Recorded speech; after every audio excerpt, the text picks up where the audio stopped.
Good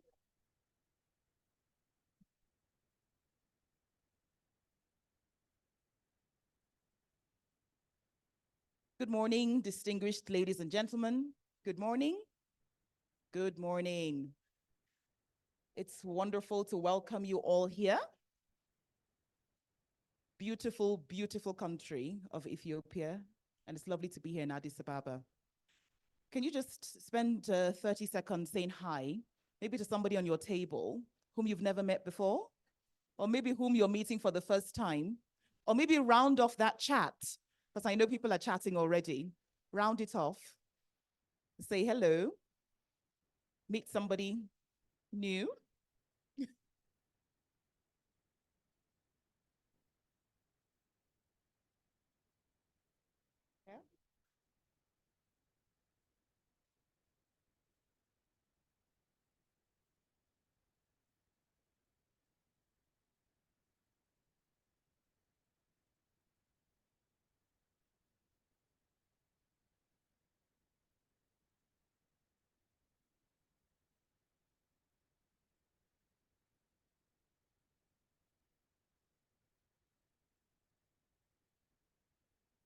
Thank you very much for doing that.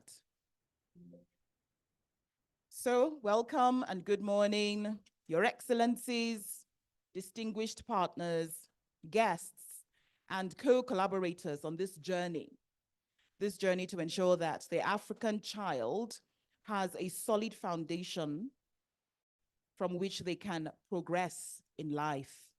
My name is Mo Adifesola Teju, and I'm going to be your host for these 2 days. And I'm hoping that some of us will be here, tomorrow as well. Thank you very much. I'm from the Human Capital Africa, where I'm an executive board member. And it is my distinct pleasure and honor to, together with our co-conveners, ADEA, UNICEF, and the Dangote Foundation, for Human Capital Africa to welcome you to today's event.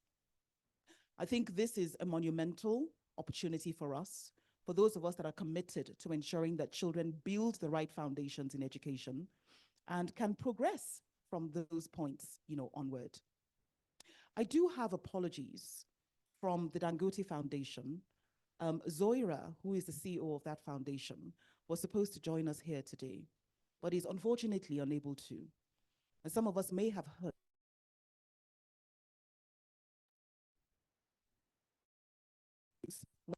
leaders of our corporate sector, Mr. Herbert Wigwe, who unfortunately lost his life and the life of his wife and his son in a helicopter crash 2 days ago. And they are keen collaborators with the Dangote Foundation. And because of this, Zoira and the foundation are not able to be here today. The work of the bank has extended across Africa. This is the bank that Herbert Wigwe was the CEO of, with a presence across many countries in Africa. And so it's not inappropriate for us to spend about 15 seconds just observing a moment of silence for this tragedy. But also as we think about him and his family, to reflect on the tragedies across our beloved continent of Africa that are preventable if only we made some right decisions at different levels. Please let's observe a moment of silence.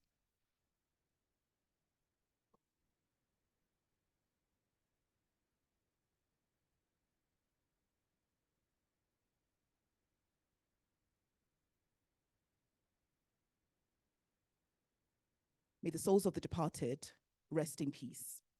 Thank you very much. Please take your seats. So why are we here? The African Union has designated 2024 as the year of education.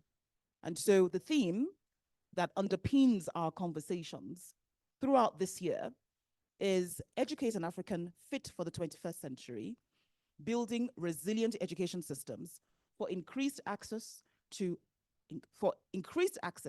inclusive, lifelong, quality, and relevant education. What are the key themes there? Access, inclusion, quality, and relevance.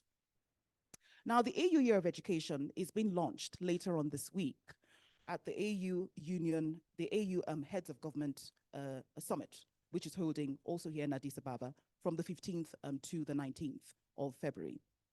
And as everyone in this room probably recognizes, this moment is a key opportunity for the AU and its partners, many of us who are around the table, to galvanize member states around the shared goal of ending the learning crisis and achieving the targets under Sustainable Development Goal 4. So as part of our advocacy strategy as Human Capital Africa, we are coordinating a series of events that effectively target stakeholders in the government, particularly ministers of education. We want them and their partners to come to a clear recognition of what the learning crisis actually means. We also want them to come to an understanding of the urgency that is required to address this learning crisis and the impact that inaction will have on the wider continental education and development goals. So ahead of the launch of the Year of Education, which will be announced later on this week, we are collaborating with ADEA, with UNICEF, and with the Dangote Foundation to host these two events, the first of which is holding today. And here we're welcoming African heads of state, ministers, business leaders, economists, youth leaders, and education specialists, many of whom are implementing programs to unequivocally demonstrate the need to prioritize foundational learning and to curate a group of champions and influencers who will support our campaign on these issues over the coming months and hopefully over the coming years as well. So it is our delight to welcome you to today's event. And some of you have seen the agenda, some of you realize the richness of the conversations that we're going to be having over the course of today, and also will be continuing into tomorrow as well. But before we launch into today's conversations, a few sort of guidelines and some housekeeping. You may have seen this sheet on your table. Do you have this sheet on your table? Because if you do, we would be very grateful if you would take a moment now to scan the QR code. So this is actually our registration form. And this is what helps us to know that you're here and enables us to continue to keep in touch with you after the day's events. So please take a moment to scan the QR code and fill out just a few questions there that enable us to register you fully for this event. The restrooms are, as you exit the main door, they're on your right. So you'll see the male, the female, and the wheelchair accessible restrooms. Our tea break is going to be on the corridor. Ushers will lead us and direct us when the time comes for us to have those breaks. Ministers and permanent secretaries are going to be sat at the front to my left and to my right. And you will also be ushered. They will be ushered when they come in. And to those who are here already, I say welcome.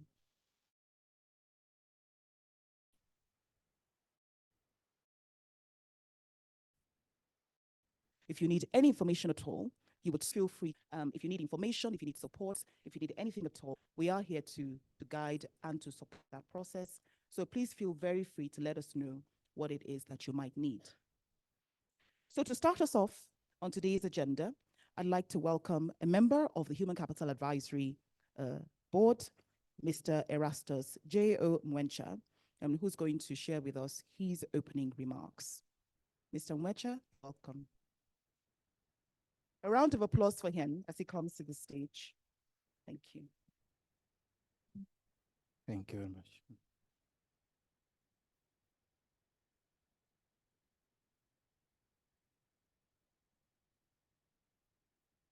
Good morning, everybody. Oh, I know it's a bit cold, but it can be better than that. Good morning, everybody. Thank you so much. As I walked in the breakfast room this morning, I met my dear sister, Obi. She hasn't even been introduced, who is really pivotal in our being here today. And the first thing she asked me is, have you heard of the bad news from Nigeria? My thoughts went to the football match that was being played yesterday. And I know Nigeria lost. But then she says we've lost really a key son of Africa, and we mourn him really dearly. I come from a country where we have Access Bank, and we know how much it has been transformational in the continent. And what we are talking about here today is part of what he also stood for. He contributed and continued to contribute to the education. So it's a really sad moment for Africa. And also a reminder to us that our life can be very short. As we gather here this morning, it is my great privilege to acknowledge the presence and welcome the esteemed ministers of education that are here, and also the representatives that have come from various formations to come and be part of this very important process. We, of course, gather here at a very pivotal moment in this capital city. As you know, Ethiopia is, and Addis Ababa stand more than just Ethiopia. We here at the pinnacle of Africa. And it couldn't have been a better setting for us to be talking about this important aspect of education at this very city. We stand at crossroads of transformation. It is therefore very crucial for us to look at the gravity of a situation that is facing us. And that is the gravity of our children.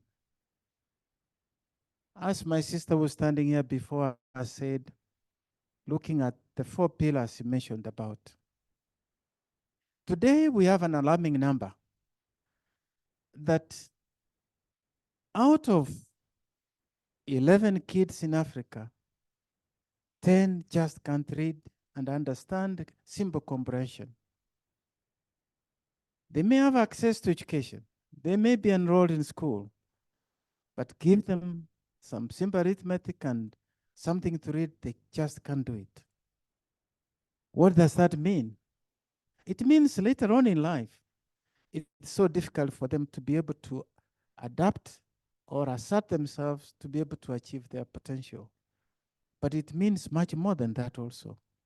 It means we lose those 9 out of 10 children that will not be able to perform to their potential, and the continent is losing their contribution that could come from them being able to access education and achieve, as many of us have been able to because we had access to education. The United Nations has given us figures for sub-Saharan Africa, which are alarming, indicating that 220 million children of primary and lower education are not proficient in reading. This, of course, equates to a staggering 88% of the region's children falling behind in their education. 88% falling behind in their education. This is indeed alarming. And it is really something that calls us to action. And I'm sure many of you can testify, at least on my part, that I've seen the power of education. I wouldn't be standing here today if my father didn't sacrifice to get me to be educated. And so are many of you. But I've also seen the impact, opposite side that it can have, especially when even I look at my setting, those who are not privileged to acquire education as I was able. And so think about this 88% that are out there that are being locked out of opportunities like we have today here. Now, this, of course, then underscores our profound gratitude to those that have supported this process that we hear about today. ADEA, UNICEF, and of course, Dangote. Can we give them a round of hands, please?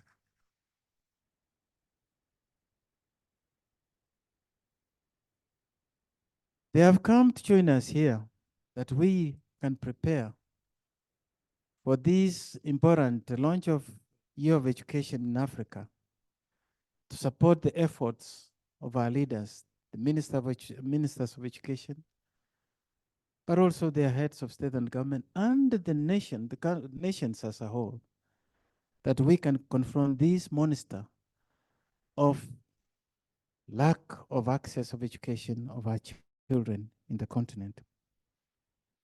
And so we are so happy that you would be able to make it here, and we invite you to continue to be part of this process, because the journey is just beginning, or it just started, but we need to give it momentum. We need to really give it a boost, and we need to really look at what is it that we are doing right, so that the rest can be able to replicate that which is good, and also look at that which is wrong. And the whole purpose of being here is to share such experiences. Africa is, of course, as you know, has prepared what is known as Agenda 2063. And from what I remember when I used to be there, it requires huge capital to be able to achieve the aspirations that are spelled out in Agenda 2063. These aspirations cut across all sectors, from technology, from all aspects. But the greatest of them all is the human capital. And that is what will change Africa. Not AI, not all these other things. That's why it's so crucial that even when we have these lofty plans, that we now talk about that which will make it happen. You being here, of course, you have already stood up to be counted, and we need to raise more hands so that we can be able to escort or work with, accompany the continent in this great journey. And so we welcome you and thank you, and look forward to great discussions that will take place here, which will form part and process of the Year of Education of Africa. Thank you so much, and may God bless you.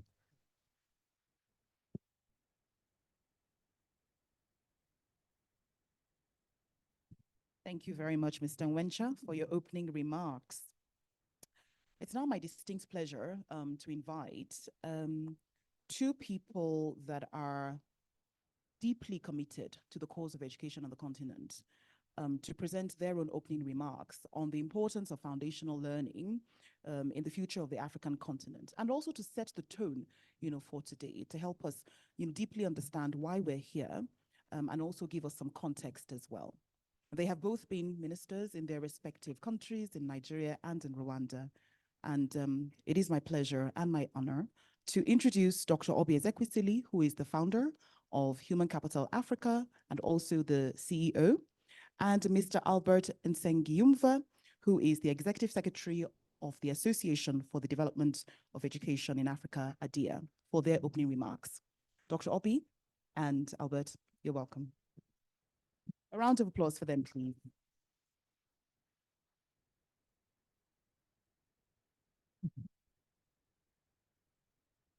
Hello, Albert.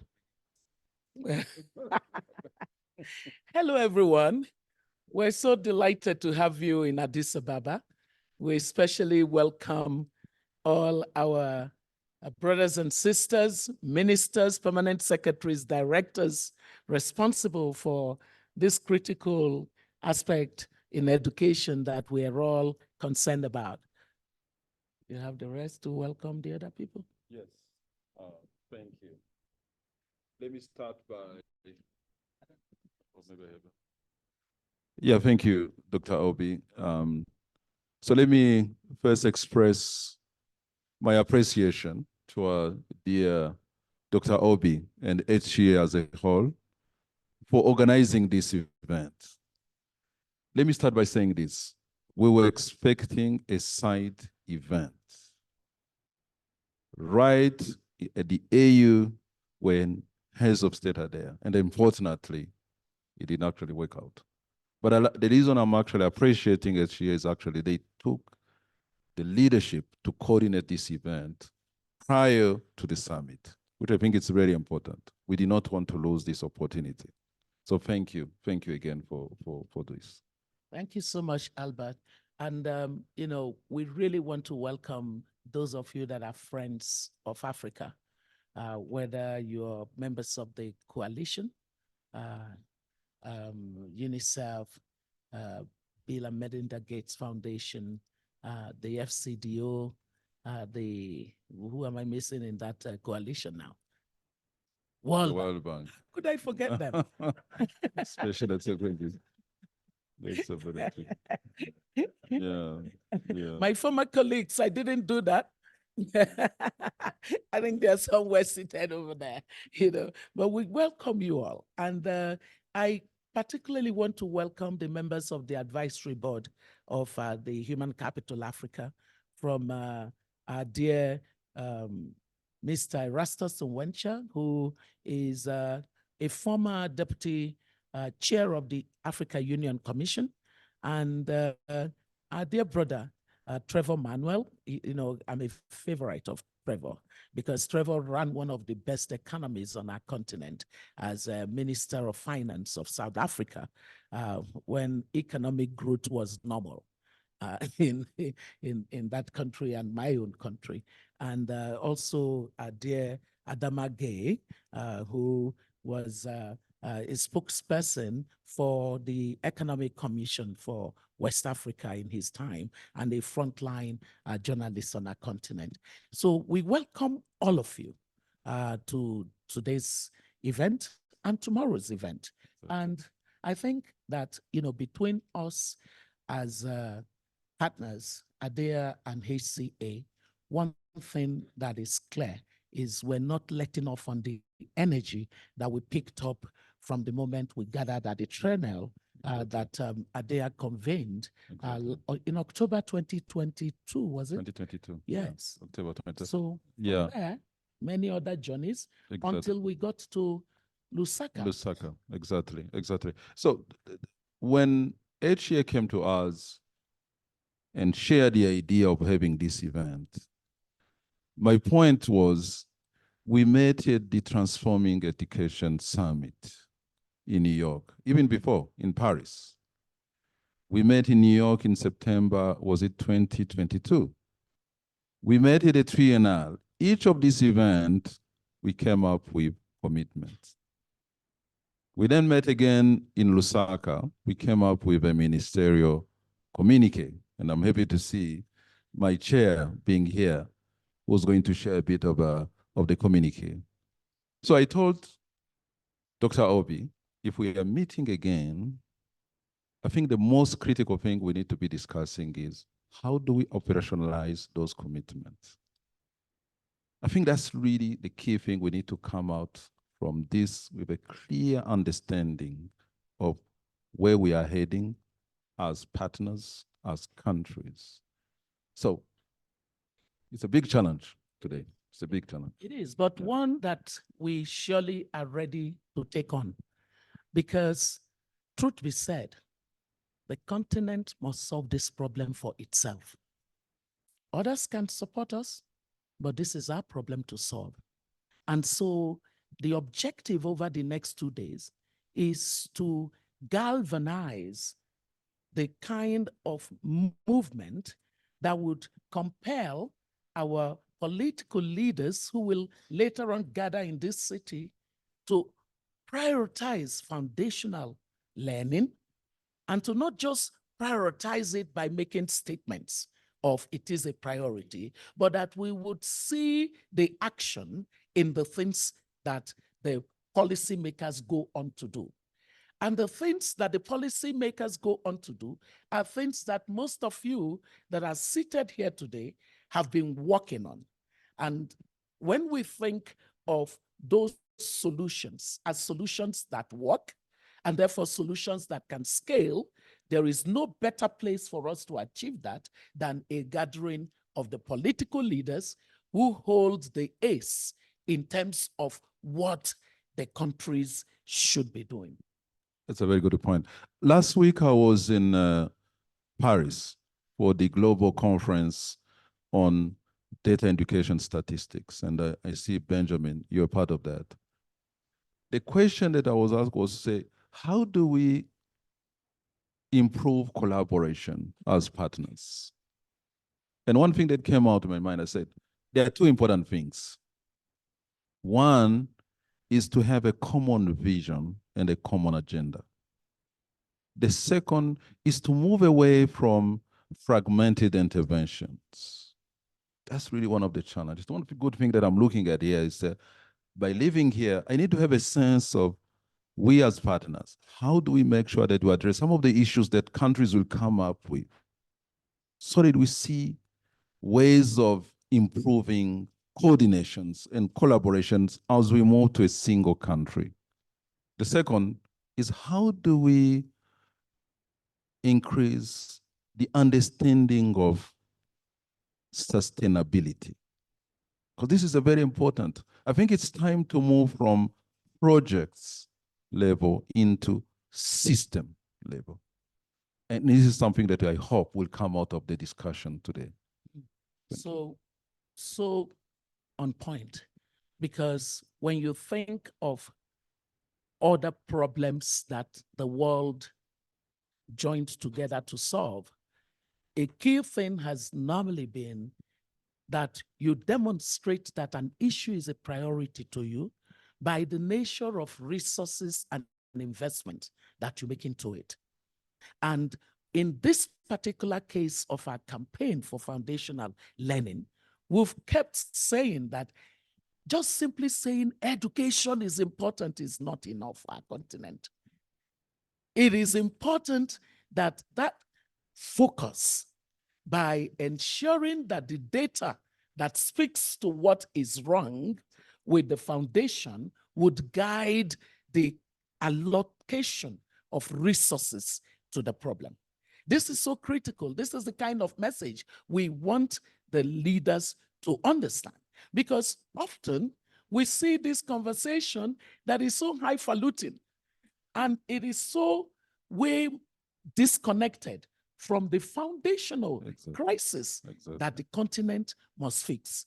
And so we're hoping that over the next 2 days, we would also build a very strong Africa Influential Voices Coalition for foundational literacy and numeracy, so that it is not just all of us, the choristers for foundational learning, continuing to sing in the choir. We need more members of that choir. And so tomorrow's event will bring those voices together into the space that connects the technical work that we all do to the necessary action that must be taken. You have the final word. So, evidence is there. We know what works. The question is, how do we take it at scale? We have tools. The startup pack that we launched last Tuesday. This is a tool that helps making sure that we're making progress. We have challenges. And this is not a one-time thing. I think we need to continue doing this exercise. And technology is helping us today. We were together last Tuesday. We are together now physically, in person. So to me, let's move. Let's make things happen. Let's come up with success stories. Let's share challenges. I think that's what we're looking for. Let's do it. Thank you, thank you. Thank you so much. Thank you so much.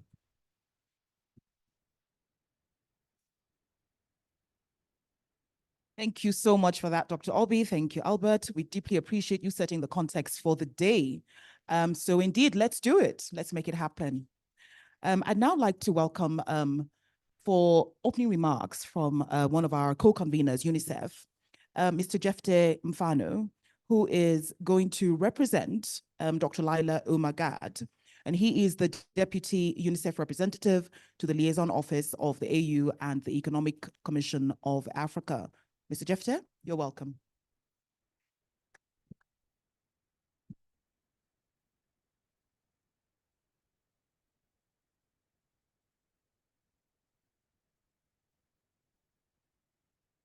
Good morning.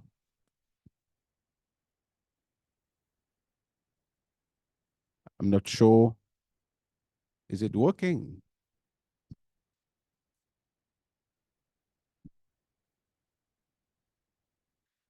Good morning, Excellencies, and it's a great pleasure for me to take these few minutes on behalf of Dr. Laila, to say the statement that she prepared for this occasion.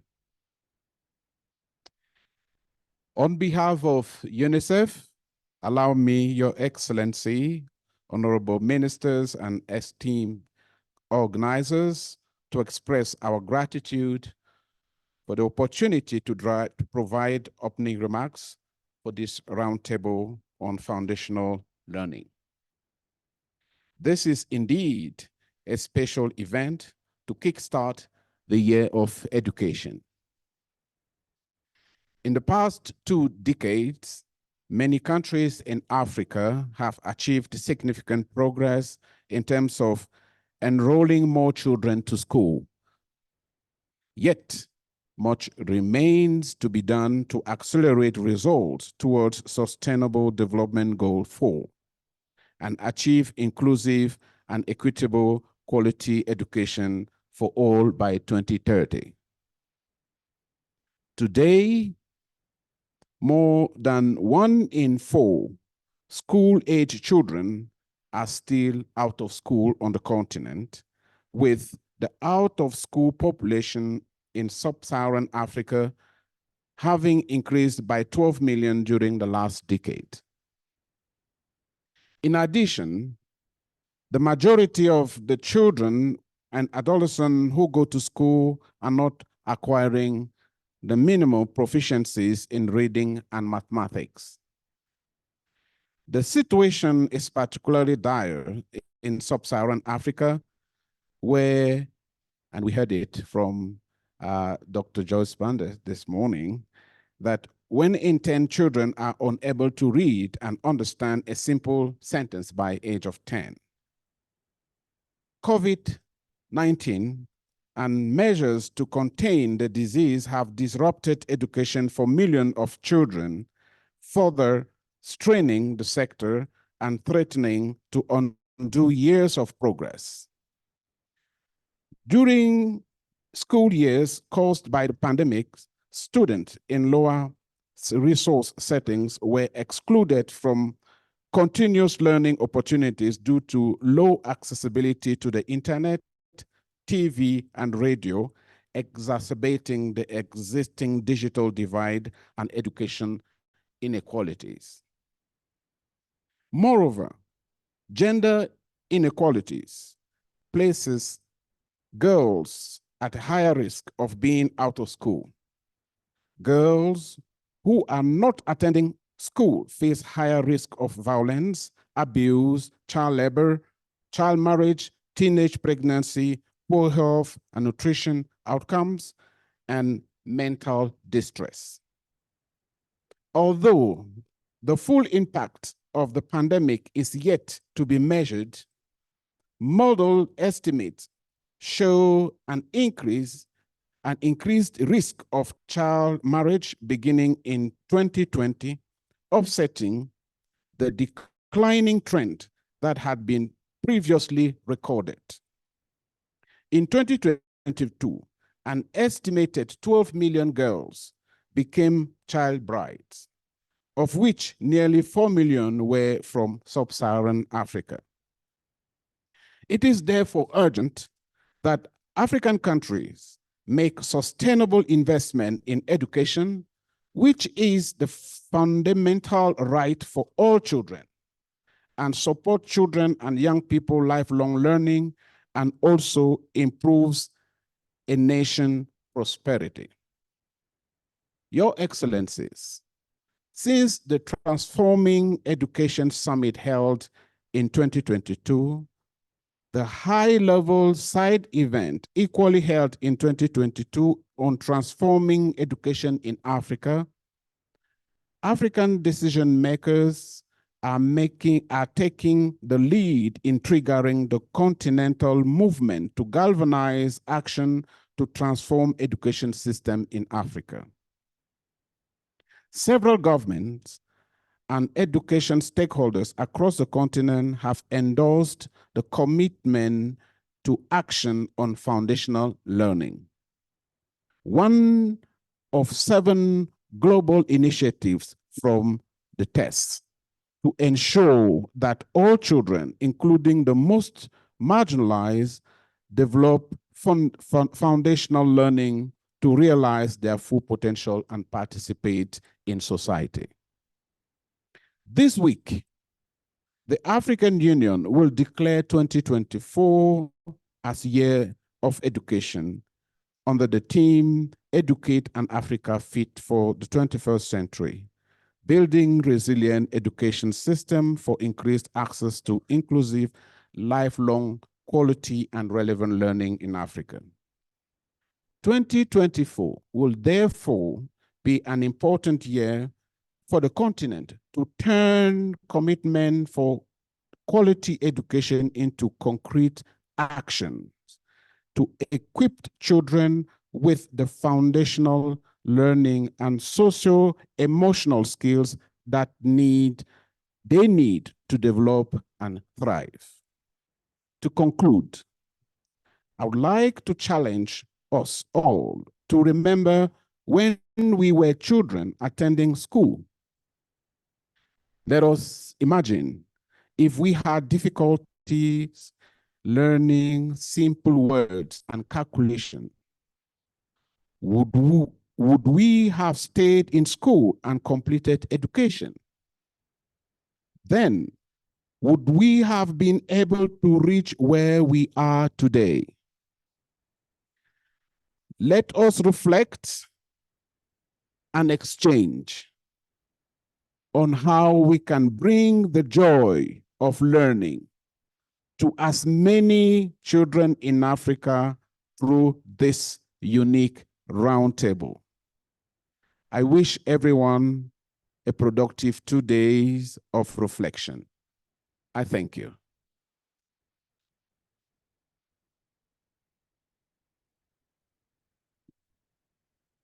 Thank you very much for drawing our attention to one of the main reasons why we're all gathered. You know, he's talked about the joy of learning.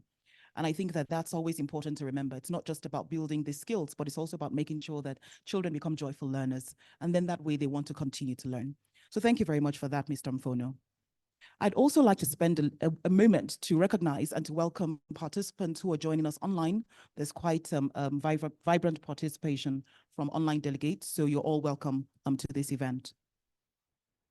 Now, some African decision makers have recognized the urgency and have committed to act. They're leading the response at national level by developing innovative solutions. They have made a commitment to action on foundational learning. It is now my pleasure to share with us a presentation on those commitments and what the next steps might be. Honorable Madalitso Wirima Kambawa, who is the Minister for Education from Malawi. Madam, you're welcome.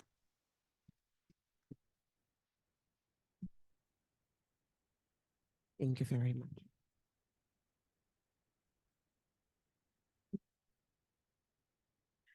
Good morning, Excellencies, Ministers of Education, distinguished delegates, and valued past partners. Before I go further in my communique, Dr. Obi, just to extend my deepest condolences to you and team and all the people of Nigeria for the loss. As we gather today, our shared commitment to foundational learning marks the beginning of a transformative journey for Africa. The Africa we want, Africa 2063 and beyond. We stand united in our mission to ensure that every boy and every girl can read and perform mathematics. This is not just an educational goal. It's a catalyst for change across our continent as it builds a strong foundation for human capital development, much needed for Africa and global development. Just like those that spoke before me, Dr. Obi and ES ADEA did highlight. I and other African ministers of education convened last year at the high-level policy dialogue in Zambia. We were in a room just like this one, when we acknowledged the urgent need to act. Our resolve was clear: to lead the response at the national level and develop innovative solutions we decided to launch the ministerial communique, where we identified and committed to 5 actions as follows. Action number 1, to develop and adopt a starter pack. I won't get into the details of this now, as I know Obi and Albert will go over it in detail later today. But what we envision is a resource that can ensure uniformity, continuity, and sustainability. Second commitment is calling upon our heads of state to become champions of foundational learning. Their leadership can dramatically increase the visibility and importance of foundational learning, ensuring it receives the attention and resources needed to transform education across Africa. The third commitment is data. We need evidence-based decision-making. And we commit to collecting the relevant data to inform our policies and decisions. We will work with ADEA and partners and exchange best practices. This initiative is crucial for informing policy decisions and fostering a culture of dialogue, peer learning, and the sharing of effective practices in foundational learning. The fourth commitment is to strengthen the links between early childhood education and the early grades. By advancing the adoption of structured pedagogy and ensuring teaching is age appropriate and level appropriate, we can significantly improve learning outcomes. Fifth and final commitment is harnessing technology. Technology holds the key to scaling up. We aim to harness its power to increase the number of qualified teachers and enhance their well-being. Through innovative solutions, we can ensure that our educators are well equipped to inspire and educate the next generation. As we stand together at this pivotal moment, let us remember the power of education. We are here because of education. Better education for our children will create a better Africa for all. Education is the key to unlocking the tremendous potential of our commitment, but our consistent action on the shared commitment is the key to making education work.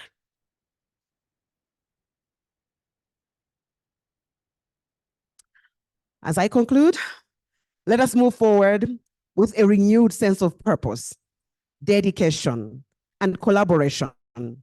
Together, we can change the course of Africa's future, making foundational learning and the cornerstone of our development. Together for better education outcomes. I thank you all for your kind attention.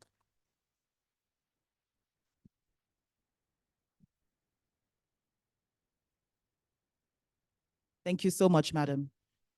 And I think that with those remarks, it is appropriate to move into answering the question that Albert was posing at us earlier on. So how do we progress?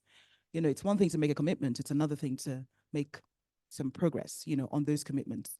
And so we're moving into our first panel discussion, where we're going to be interrogating the question of the how. And these are discussions to capture the key actions that are required for us to deliver on those commitments. This particular panel is going to be facilitated by Dr. Obi Ezekwesili. So Dr. Obi, I'd like to welcome you to the stage. And I'm also going to welcome panelists as well. So first of all, let's welcome Dr. Obi as she takes her seat, on the stage. This is a ministerial panel, and so we're welcoming several ministers to the stage. You're welcome. First of all is Dr. Ndolembai Njisada, who is the Minister for Education from Chad. Okay, they're not here yet, thank you. Then Mr. Conrad Sake, who is the Minister for Education from Sierra Leone. You're welcome, sir.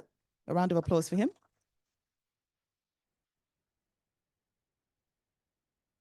Professor Berhanu Nega, the Minister of Education from Ethiopia. Welcome. Madam Mariatu Kone, the Minister of Education from Ivory Coast. She's not here, but I think I should congratulate her in absentia on the wonderful, wonderful outing yesterday. And coming from a Nigerian, you know, this is heartfelt. So this means a lot to be able to say this. So please, yeah. And finally, Mrs. Chikondano Musa, who is the Executive Secretary, Ministry of Education, Malawi.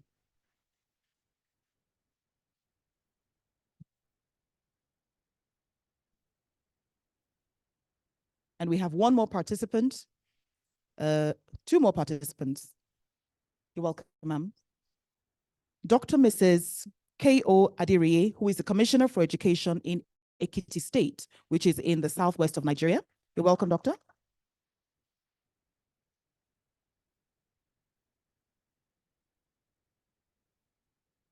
And finally, from Zimbabwe, Honorable Dr. Torerai Moyo, the Minister of Primary and Secondary Education from Zimbabwe. You are welcome.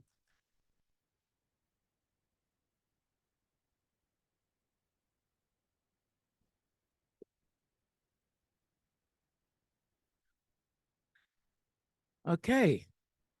You know, one of the things that I often say is those who have the arduous task of solving a problem, they know things that we don't know. I remember when I was Minister of Education, when I'd listened to some people tell us what the solutions were.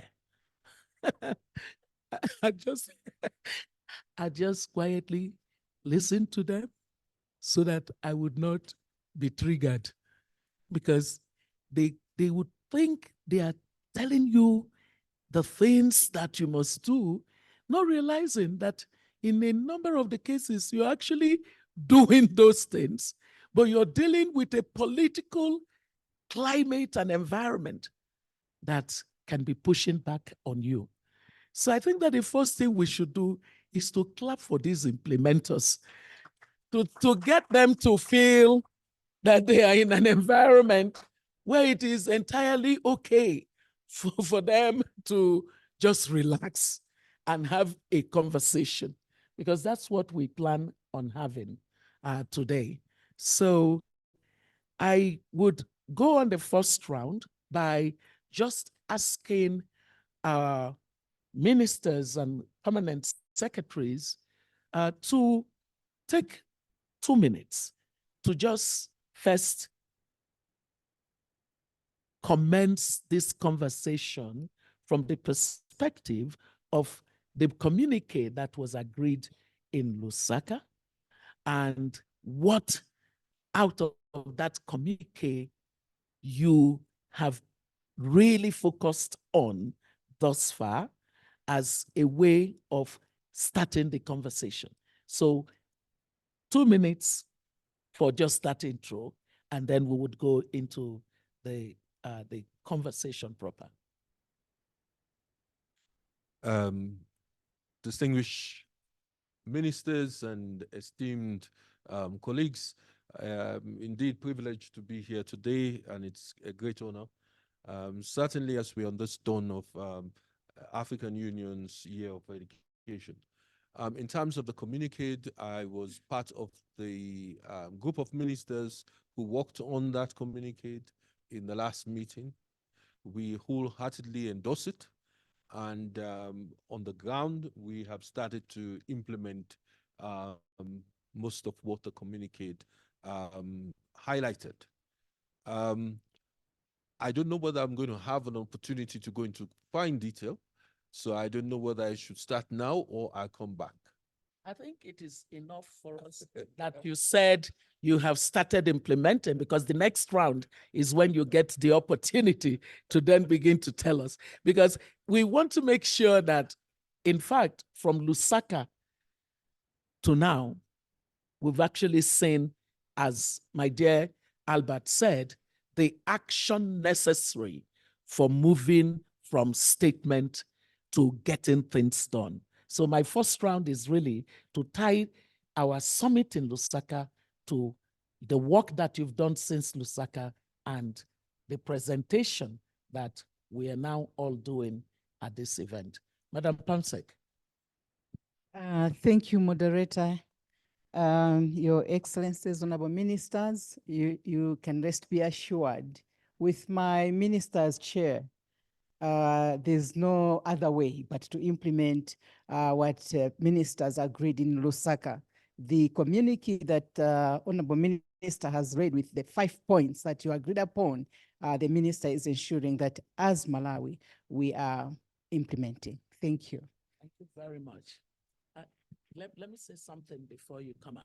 So one of the things that we identified clearly is that foundational learning does not just get done by the bureaucrats at the level of the province or the level of, the level of the central government, that a decentralized system enables faster progress, and that we must make sure that in these conversations we have, there's representation of the the decentralized levels. And so in the case of Nigeria, we have the Commissioner for Education for Ekiti State, which is one of the states in our country that really is putting an attention on foundational learning.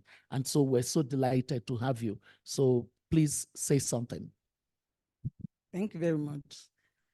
In Nigeria, we already know that it is not just talking. There is one cliche in Nigeria that talk is cheap, but you have to walk the talk. So whatever it is that we want to do, we actually ensure that it is implemented. So at the national level, we already have the policy, all the things that were agreed upon and devolved down to the subnational level. I want to tell you, I know that you know that Nigeria is a federating nation. So we have the subnational level, we have the local government level, and we have the grassroots level, where we ensure that all those things are done, because if they are not done at the grassroots level, we'll just be paying lip service to whatever it is that we are doing. And we know that whatever we do, whether we carry 80% of the children along and we implement 80%, it is still a failure, because we should ensure that every child has the opportunity to learn and every child has the opportunity to live, because a child that is not well educated will be a frustrated adult and will cause more problem for us in the economic and the security aspect of our nation. Thank you. Thank you very much. Minister of Education. Thank you very much. Let me ride on existing protocols that are there. In Zimbabwe, we have already started implementing on what we committed to do as ministers of education in Zambia. Zimbabwe is one of the countries in Africa with high literacy rate, but because of COVID presented a multiplicity of both challenges and opportunities. And in our observations, quite a number of learners dropped out of school. And we have embarked on a massive program to ensure that we bring everyone on board, bring everyone back to school. So I will share with you the details on what we have done so far. Thank you.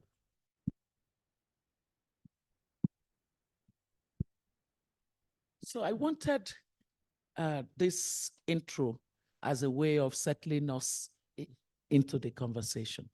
And so the question for you, Minister of Education, Sierra Leone, is that you have been known to have put a lot of political limelight on the matter of foundational literacy, numeracy, foundational learning more broadly.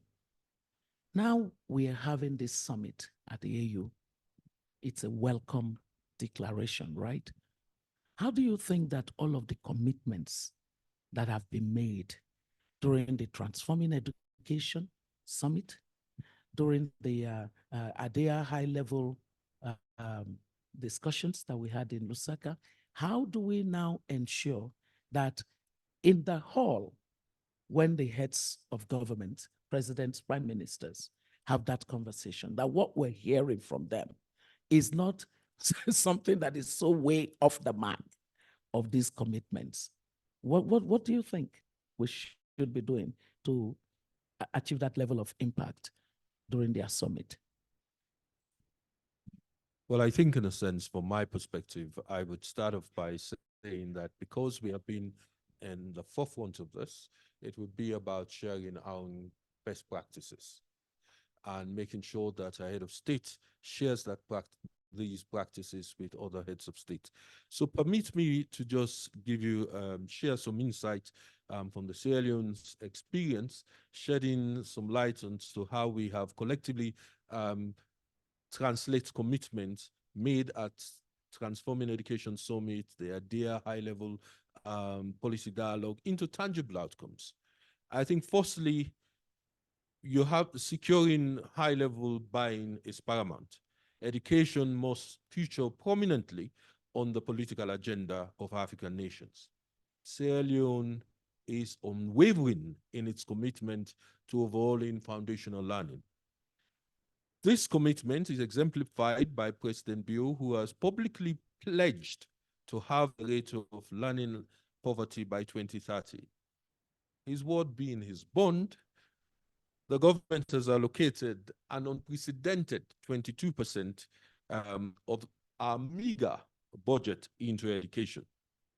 But as if this is not enough, during the last budget presentation, the government has now set a 1% education levy from all withholding tax receipts. This has set him as a global champion for education.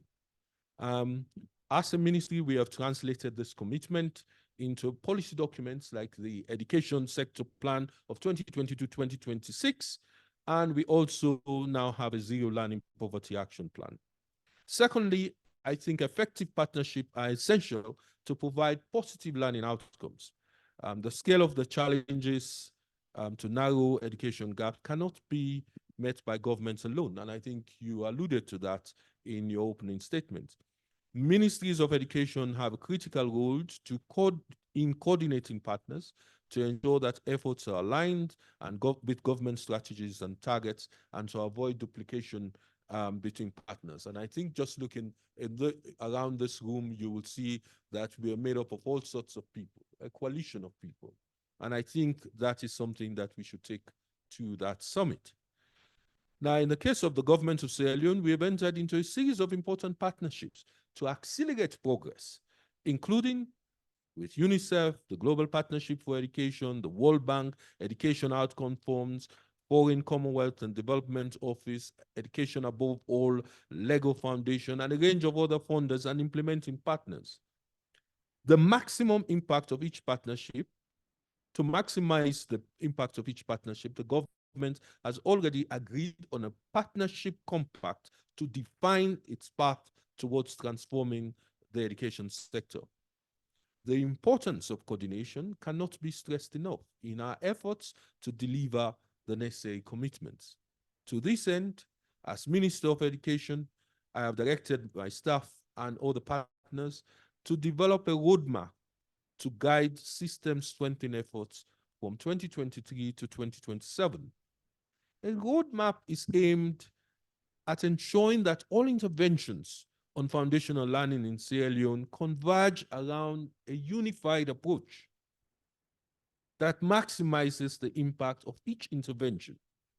Its purpose is to serve as a one vision document that articulates the government of Sierra Leone's various ambitions and commitment. Within this roadmap, proposed actions have been built around 7 key reforms, including core curricular packaging, expanding quality pre-primary education, the pre-service teacher training, amongst others.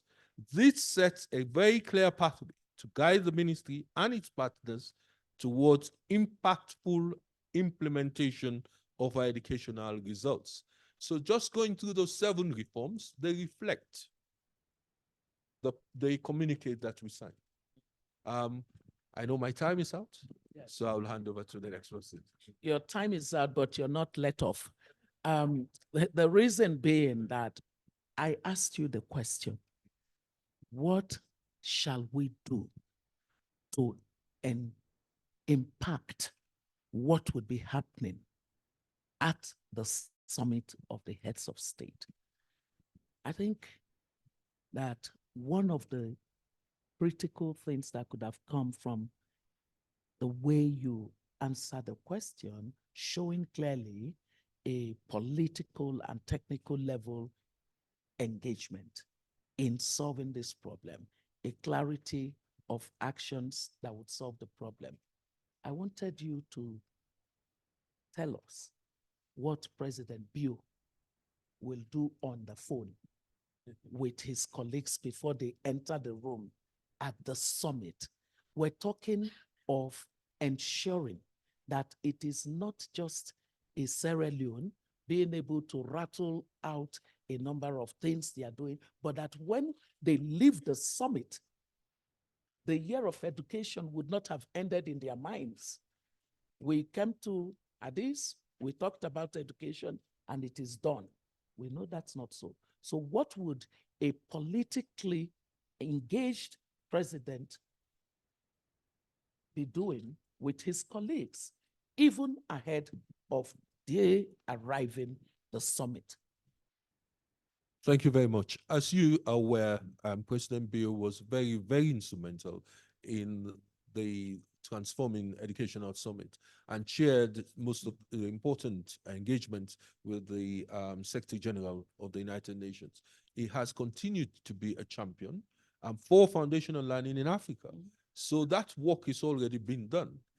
But the point I was making in my submission is the fact that, as someone said, that talk is cheap.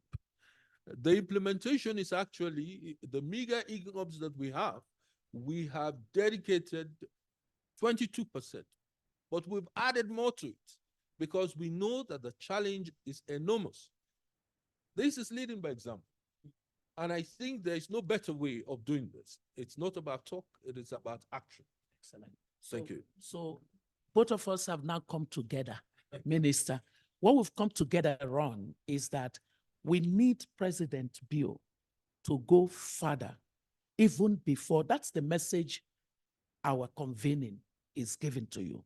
We need him to go further and to just do that work of the advocate for this change in a way that says, these are the examples of what difference this is already making in the country, because we want substantial conversation during this summit. It is the reason we're gathered today and tomorrow is to influence the kind of conversation and the action that we follow the conversation, which is why I was pinning you down on the role that you must play with the president to ensure that we get that outcome during the summit. You now understand why. So we're together on this. We're very much together on it. Madam Permanent Secretary, you know, you and your minister, you exemplify the importance of the political and the technical going together and forcefully trying to get these things done. So in terms of the state that we find ourselves and having to push this forward, when you are faced with a year of education and you are thinking in terms of the mechanisms that we're beginning to see work, what are the critical things that you would put before a distinguished assembly of people who say, we also want to push this agenda? Thank you, moderator, honorable ministers. The most critical thing that I would put before our politicians, before our heads of state meeting, is the issue of accountability and transparency, especially between African ministers of education and, of course, working in conjunction with their permanent secretaries or just say technical staff. Moderator, I'll start with what one famous physicist Lord Kelvin, also known as William Thompson, once said, if you cannot measure it, you cannot improve it. So to me, a moderator, just measuring is not enough and cannot lead to improvements if there is no follow-on effort to understand what has been measured. What does it mean? To whom does it pertain? What has caused it? How can it be changed and what for? And I think the problem that Africa and the entire globe is facing, the learning poverty, we need to ask these questions. Where have we gone wrong? What has caused it? If we understand these questions, then we'll be able to provide accountability measures and transparency. And when we consider the sad reality that education is often plagued with wicked problems, the laws of demand and supply oscillate around a dynamic equilibrium, we shall call it accountability, which is the subject of discussion that I'm tackling from your question. The importance of accountability, ladies and gentlemen, cannot be overemphasized. In fact, moderator, 40% of the commitments from the heads of state and governments to transform education in 2022 recognize the importance of accountability and monitoring mechanisms for the implementation of commitments, including what we have done in Zambia, whose communique has been read out today. So now we are duty bound to account for education. Accountability for education may mean many things. However, lately, it includes pathways for ensuring and demonstrating that what society, what the economy, and what Mother Earth demands of teachers, what it demands of learners, and what it demands of administrators and communities, and as well as policymakers, to realize meaningful learning is taking place. For most of us sitting here, moderator, this morning, accountability may aim at establishing public trust in the functioning of the education system. I submit, moderator. Well, thank you very much. You may clap if you want to. I think that this key word of accountability is something we don't want our leaders to leave this summit without placing at the center of the conversation. You know, every time that my dear brother Albert and myself discuss, it's really like, how do we make everybody accountable for the fact that our children are being failed on the continent and we're just coasting along with life? You would hardly see the elite of most African societies talking about the fact that it is unacceptable for the children of the poor, and they are mostly the ones stuck in low-grade public school systems that are not adopting any of the interventions we know to be capable of improving learning outcomes. And year passes after year, and there's no accountability. So accountability is at the heart of us ensuring that the year of education does not become just a meeting that happened, series of meetings that happened on the continent, and everybody walked away. It is like a man who looks at himself in the mirror, sees certain things that he should take care of, and walks away from the mirror, patting himself on the back. Welcome to Africa, where we talk with proverbs. We need our leaders to make accountability. So it's almost like when President Bill is speaking and he's saying, my dear brothers, my dear sisters, there are few of them. Now I think we only have one of them, you know, and maybe that's part of the problem, actually. You know, we need to have more of our sisters sitting in those summits. You know, he has to say things like, we need to establish our accountability for the situation. You know, like any president who is speaking at the summit should be telling the world that we leave this summit saying that we will establish the indicators for accountability. We would have systems of monitoring, systems of evaluation, systems of reporting, systems of review, because this matter will not be packed away after a conversation. And in what they are saying, ensuring that they are also reflecting that even the development partners have accountability. Development partners have accountability. You cannot possibly think of this as something where education is being financed by the various development partners, and they are not being held accountable in terms of what is your financing of education achieving in the countries that you are focused on. I would give the same question to our dear brother from Zimbabwe. When you hear the word accountability, what goes off in the minds of a minister of education from Zimbabwe? Thank you very much, esteemed guests, ladies and gentlemen.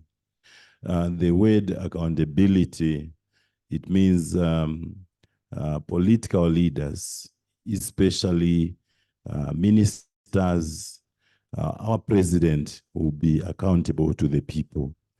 And I must say, our president, Dr. Mnangagwa, is well known for saying, no one and no place must be left behind. In that regard, he has gone further to deliberately allocate funds to finance education. Education financing model is very critical and highly indispensable. Some of the funds that have been set aside to ensure that no one is left behind include what we call in Zimbabwe, grant of aid in tuition, where the most disadvantaged districts in Zimbabwe, learners in those districts in the rural areas, and we have observed that learners in urban areas perform better compared to those in the rural areas. And the government is deliberately allocated funds to ensure that no learner is supposed to pay tuition in the rural areas, over and above what we also get from implementing partners like UNICEF and also CAMFAID. CAMFAID has come on board to assist the girl child so that she is not left behind. And the girl child is able to compete with the female counterpart. And more, in addition, we have observed that the impact of drug and substance abuse is quite prodigious, it's quite great. And our government, the president is, because he's somebody who has an interest in ensuring that everyone goes back to school. All those learners who were affected by COVID, who dropped out of school because of the prolonged lockdowns that we used to have, every child of school-going age has been capacitated. So we had a serious, massive drive to call upon those learners, and we have roped in development partners in the name of GPE partners, UNICEF, and so on. We have identified those learners, and they are being brought to school so that they are not influenced to undertake in drug and substance, which is a global challenge today. So in effect, if I read all of that right, in the speech of the president of Zimbabwe during the summit, we would hear things like, we are accountable for the resources that go toward education. And what we want to see is that they produce the right outcomes for the children at the foundational level because it is their success that would determine whether the other levels of education into which we're investing will work. So accountability will be at the center of that speech. Basically, that seems to be what I'm hearing. Truly, that's correct. You heard along with me, didn't you? You heard along with me. So we really are looking forward to a speech that is strong on accountability and in ways that are very specific. For example, when you were rattling your data, I loved it because I come from the school of study where in God I trust, but every other person, bring your data. Bring your data. So the President Bureau saying, okay, this is what a resource allocation has been able to do in the past. The reason why we must shift resources in this direction is because we know that putting more resources into this gives us a higher level of outcomes where we can actually begin the journey toward halving the learning poverty crisis. So that's the kind of thing on accountability that we're all working toward to ensure happens within their conversation. Because it's actually so helpful to the ministers when the presidents begin to talk data. If we can get them to talk data and to talk about the accountability for ensuring that whatever data they are speaking about gets to be done, we have made progress. So thank you very much for this question. Let me now finally ask you, Madam Commissioner, when you think of the summit and you say, President of Nigeria is coming to this summit, where Kitty, how can we influence anything? What do you think you will leave this place saying to your governor to say to the president? Because it is at the level of your governor that whether children are gaining proficiency happens or does not happen. And yet there is a role that the center plays toward it.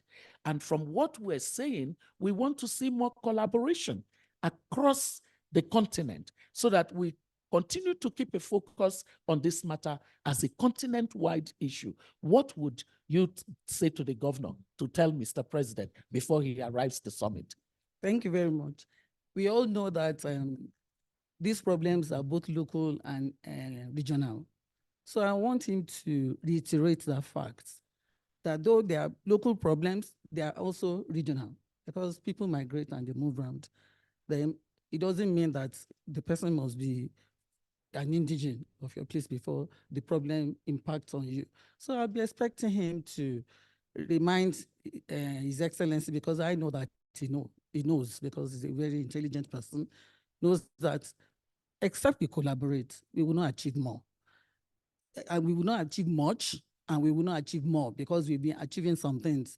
Then I want to talk about accountability. I will want him to remind His Excellency that when we are talking about accountability, we should always put in the mind that it can be both supply-driven and demand-driven. Most times we concentrate on the supply-driven accountability, but if in the roadmap it is integrated that accountability can be demand-driven, so that whatever it is that we are putting in place must be justiciable.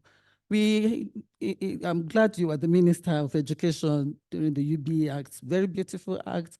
There are sanctions stipulated for whoever is violating them. So it keeps people on their toes. But now that they are in school, what are they learning? Are they achieving anything? What are the outcomes? So until we have it both ways, if the supply is not talking, is it possible to strengthen the CSOs and every other person to go to court or to do something that will ensure that accountability is put on the front burner? I like when I hear people in the government use the word CSOs, have a right to good. Every day you hear that in Africa, I have to tell you. So we're very excited that you mentioned the demand side issues, and that's where the weakness lies, where, everybody sort of feels that there's a bifurcation between supply side and demand side, and everybody mind your business. When in fact, what the children deserve is that both sides should work together in order to improve the learning outcomes and experiences of the children. Have you heard this panel so far? the audience, do you think we're going in the right direction? I think it's a substantial conversation. So please help me to acknowledge the panelists. I know we still have a couple of minutes, right? Yes. So there's something about the continent-wide approach that lends itself to knowledge sharing. That needs to come out very much. And I think that was the point you were making, that the best way to influence people is the power of examples. And so making sure that those species where we have examples of actions that have already been taken and which are impacting already, and not just, just a broad brush of a statement, but there must be evidence behind what that speech of the president is saying. That, look, there are some things we have done, because clearly there are some things that have happened, whether it's in a place like Sierra Leone, or it's in a place like Ghana, or it's in a place like Senegal, Cote d'Ivoire. There are different bright lights across the continent. And so this knowledge sharing as an agenda, for you, Madam Commissioner, when your governor is speaking and is saying, actually, my commissioner was in Addis and learned a lot in terms of what is going on in some places in Malawi, in Zambia, in Sierra Leone. So at that level, Mr. President, we must make sure that you don't leave Addis without realizing the importance of the continent seeing this problem at not just national, but also Africa-wide. Because in the report on learning poverty, Africa gets a special focus. And the focus it gets is to say it is the worst performing continent. So if only 2 or 3 countries do well, Africa will still come out as what? The worst performing continent. So the knowledge sharing agenda will make sure that the presidents realize that when they come next and the scorecard is put before each country, if their own country is doing badly, that would not be good for accountability, right? So knowledge sharing, I would like you to take the next 2 minutes of the closing as a basis to share more thoughts on how you see this gathering that we have had and how it would inform and shape the kind of quality of conversation that each of the presidents would have, and how to keep them glued to this priority in a way that is sustained beyond the year of education. So it's actually, I increase it to 3 minutes. This is your time to frame the thoughts even further for us. And all 3 of you will do the same thing. Is that okay? Thank you very much. I think you may recall that I first met you at a foundational learning exchange in Freetown. Yes. So we started the process of calling all of our partners. I think we had about 7 or 8 ministers at that point. And I have benefited Sierra Leone has benefited immensely from that knowledge exchange. One, because we have people we can call upon. Secondly, because I now have new friends that I'm meeting in different conferences and so on and so forth. So I think this is something that we need to continue with. Incidentally, Sierra Leone was serving in the GPE board, and I attended the last meeting of that board representing Sierra Leone. And I was asked to speak to the board as to what we want to see in the year of education for Africa. And this was something that I highlighted, knowledge exchange, so that we have South-South dialogue and we help each other. It goes back to the grain of what I said earlier on, that you set good examples, but also you have challenges. We don't know everything. We learn from others. So for example, I remember distinctly in that knowledge exchange, the situation in Malawi, which was shared with us, and we shared some common grounds as to how to solve those. So yes, I don't think we spoke about the importance of political will. So if you look at good systems like the Brazilian model, it was the political will that acted as the catalyst, the game changer.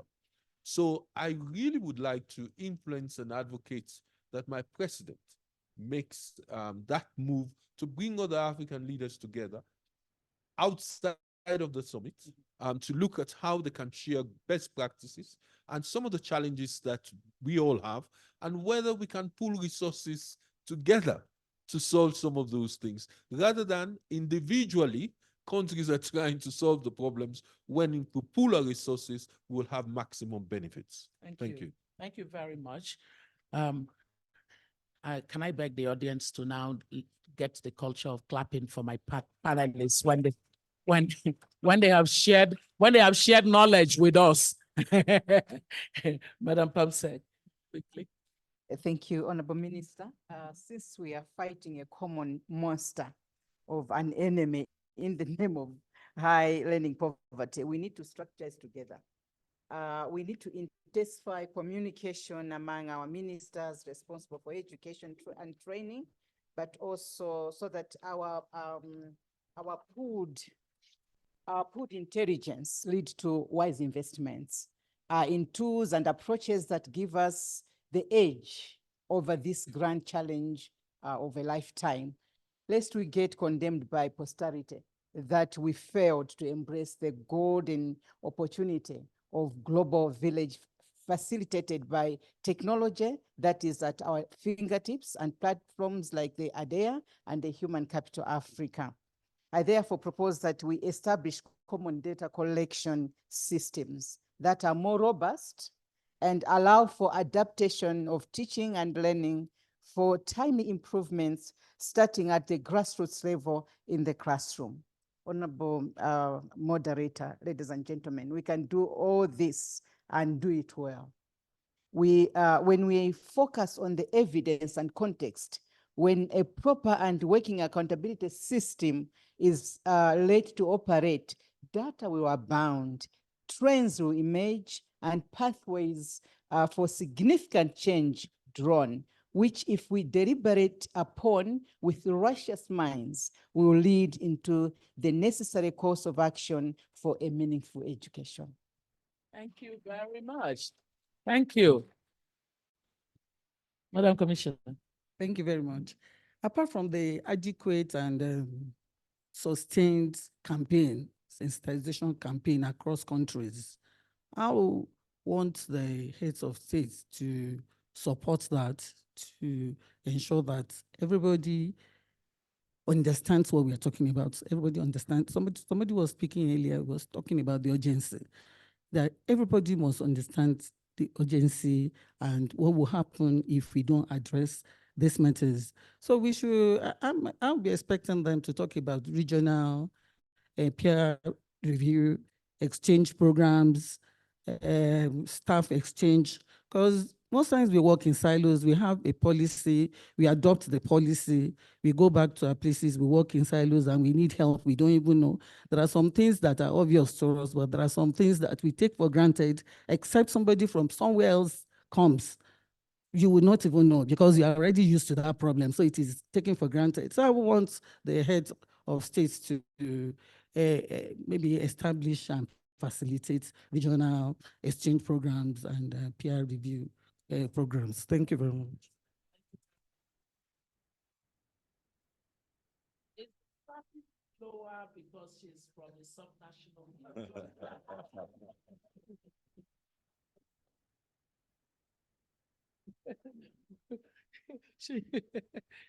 Over to you.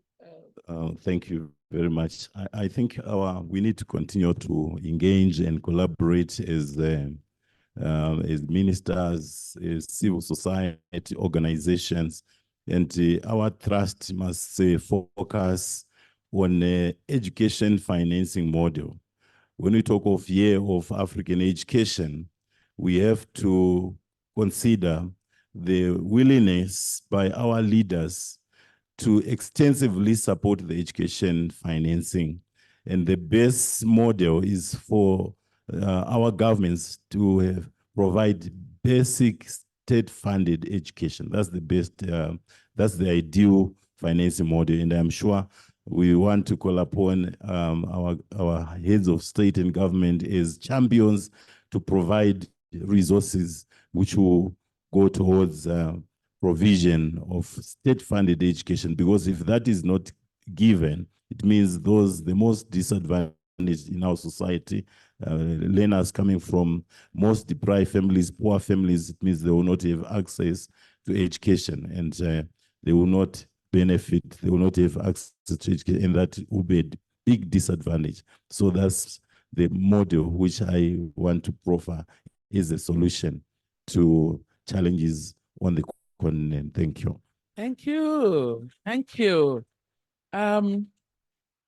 In this conversation, there are some critical terms that we have heard. We have had evidence. We have had data. We have had collaboration. We have had outcomes.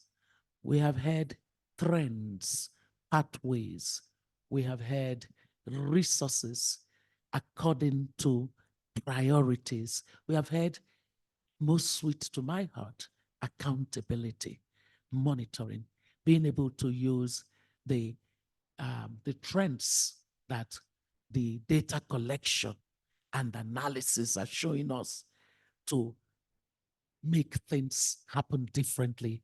We have had knowledge sharing. We have had models. The things that we have heard from our ministers, from our commissioner, from our permanent secretary, they sweeten my heart. I don't know about you, but they do gladden my heart, because it means that in the next couple of days that we still have before the president, I can tell you I worked for a president, and I know that the speech will continue to go through all kinds of permutation until he actually goes into, I'm sure my brother is laughing because he knows, former Minister of Finance of South Africa, it will keep going through iteration until that moment the president is delivering it. So we do have opportunity to influence the content, the messaging, the substance, the quality of the conversation. Because what this does for us is that it gives you, it empowers you as the ministers that we go from this first summit. This summit will actually be a summit where people make their presentations of, yes, it's a year of education and this is what.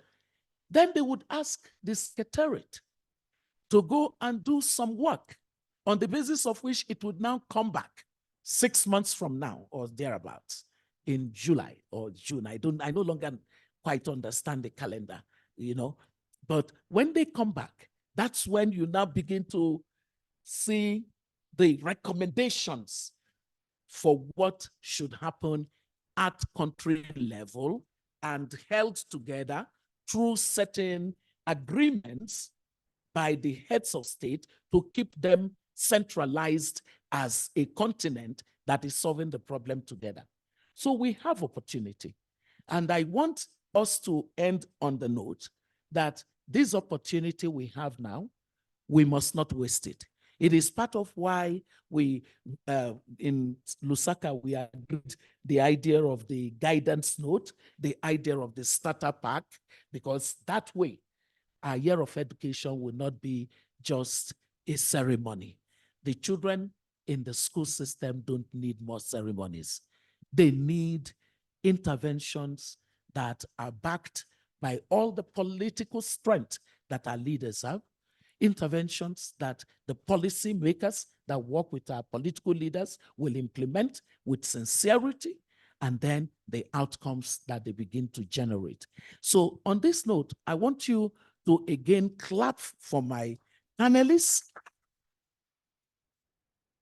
and to pass on an important information to them that President Akufo Addo, Nana, it's the privilege of knowing him and always calling him his first name. Now I fail in remembering his last name. So he's going to make a presentation. He's a champion for GPE's financing model program. And there would be a side event that would be focused on that.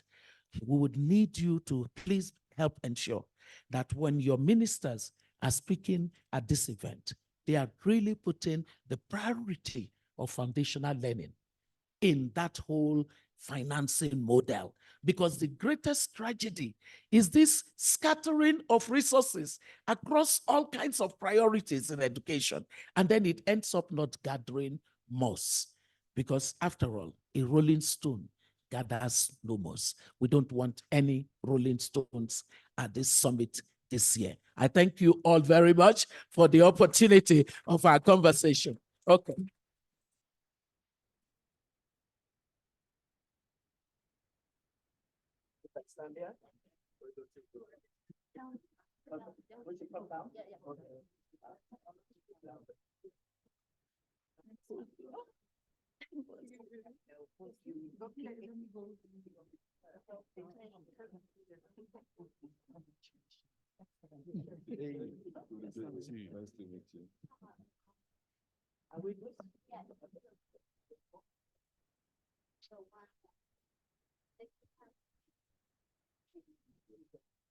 Oh, because there are too many men, standing together.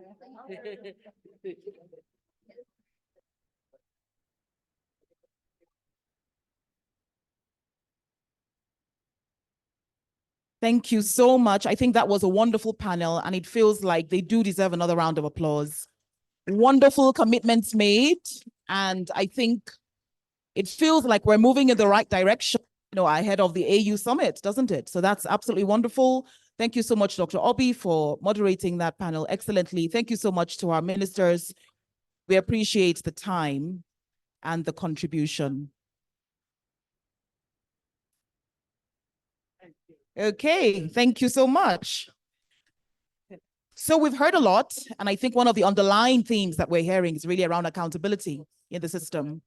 And so we are going to be delving a little bit deeper into some of these themes, as we reconvene after our break. We're going to go on a tea break. It's going to take us for 10 minutes. So we're going to be back here at 10 minutes to the hour. Before we go for the break, I have a few announcements.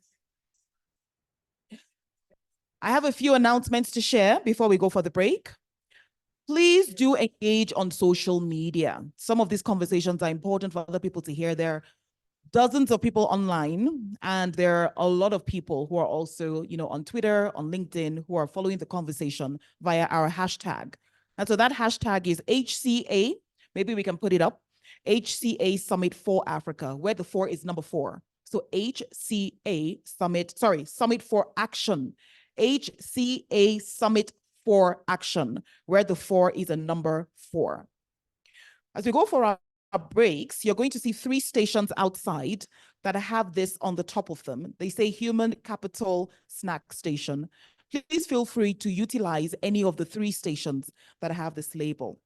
And as we move into the next sessions, I'm going to be joined by a co-host, Mr. Fidelis Ekom, who is our project director at Human Capital Africa, and he's going to help to moderate some of the sessions after the break.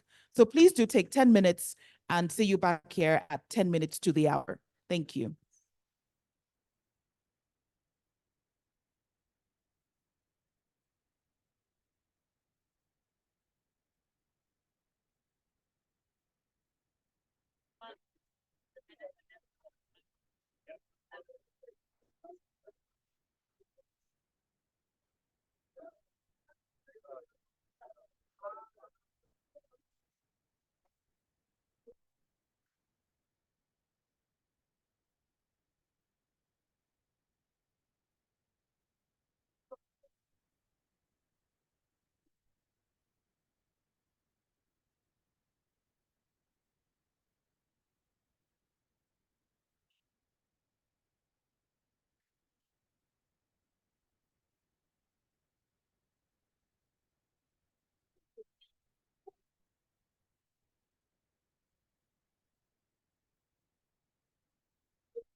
ADEA, who have been such terrific partners. I wish all of you had a partner like Albert in your operations, in your ambitions to achieve things in whatever you do. But Dr. Obi, it is a particular honor that you trust me, you give me the floor to address. I also owe a big gratitude to the president that you served once he was so kind with me. I have a letter of his appreciation, and I always look back and we stand really ready to help also your endeavors. A big thanks to UNICEF also and the Dangote Foundation for making all that you can to raise this issue, to have it as high on the agenda as possible. I'm supposed to have a presentation, so I'm just hoping that this comes. I don't know if I can now move. Excellent. So I'm the director of the Global Education Monitoring Report, which is the tool of the international community to monitor progress on education. We have a mandate from the world's governments to do that. But in recent years, we have been trying to reach out to all parts of the world with regional work, because we believe that it is at the regional level that the work really is done and where people can come together. So in Africa, our regional report series is called Spotlight, and it is a collaboration between ADEA, the African Union, and the GEM report. And I will take you through some selected findings from the second cycle of the Spotlight and some of the good practices. But before that, I would like to put everything in the bigger picture and give the bigger perspective. And Albert mentioned earlier that last week there was a major conference, the first international conference that UNESCO organized on education data and statistics. A big gap, just to give a sense. Our colleagues in labor statistics have been doing this conference for 100 years. So it was about time for the education statistics community to get together, because there are so many open issues. And one of the main issues that we have tried to tackle, and we presented at the report, is what you see here, is a work that is focusing on national SDG 4 benchmarks. What does that mean? It's a commitment that countries made to set national targets for SDG 4. And there are not that many sectors in our agenda that have been brave enough to do that. And at the conference, we launched the second annual report that monitors progress on these 8 now indicators, of which 3 are relevant for our discussion. How many children are out of school, how many children complete primary, and how many children achieve minimum proficiency in early grades and primary education. In the case of Africa, just focusing on this last indicator, the percentage of children achieving minimum proficiency in reading and mathematics, and reading in particular in this graph, you see the challenge that we are facing. We keep referring to numbers, but the numbers are a little bit speculative. We only have 13 out of 54 countries for which we can actually say what has happened, and all of them, with one exception, are Francophone countries who participate in the PASEC assessment. So you see here, basically, 76% of countries don't have data. Among those that do, the very few, the 13, you have some variety of progress. And this is summarized in this graph. Of course, we keep talking about various numbers, 1 in 10 children, 2 in 10 children. This graph shows 3 in 10, but that's a subset of countries. Let's not forget, because many of these numbers we say are attempts to estimate the situation. But among the countries that do have data, at the end of primary, we see that since 2015, there has been a very, very small progress. Again, very speculative assessment of that, but so far below what countries said they would want to achieve. And that's the gray, the dashed graph that you see there. These are the targets that countries set. They were starting from 3 out of 10 children achieving minimum proficiency. They hoped that they would be at almost 6 by 2025 and almost 7 by 2030.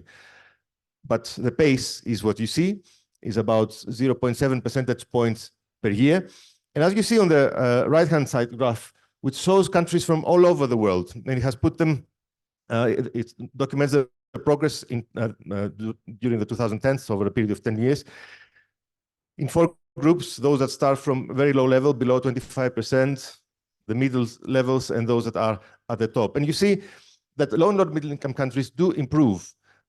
In fact, you see that high income countries are those that are more likely to not only improve, but even fall behind. But we're talking about very low starting points. And we're talking about this average progress. 0.7% is what the low and lower middle income countries achieve on average. With that in mind, and with the work that has been going on, GEM report, ADEA, and the African Union got together to do precisely what the last session was saying. Find a mechanism to bring countries together, because solutions can only be found by the countries when they talk to each other and they feel more confident and comfortable about talking about an issue that concerns them. So the objective of the Spotlight series is, first of all, to serve countries, to support their policy processes to achieve their own national SDG 4 benchmarks in primary education. Secondly, to identify positive practices, some of which I'm going to refer to in the rest of the presentation. But then at the continental level, and that's why I'm also here this week, to ensure that African, regional, and continental institutions put foundation learning at the top of their priorities, and to share knowledge using the mechanisms that African countries do have already, but sometimes they're not used sufficiently strongly in that direction.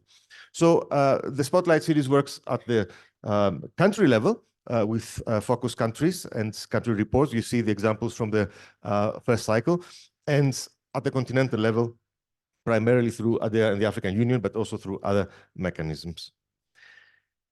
And these are the countries that we have focused on the first cycle. We try to have at least one country from each AU region.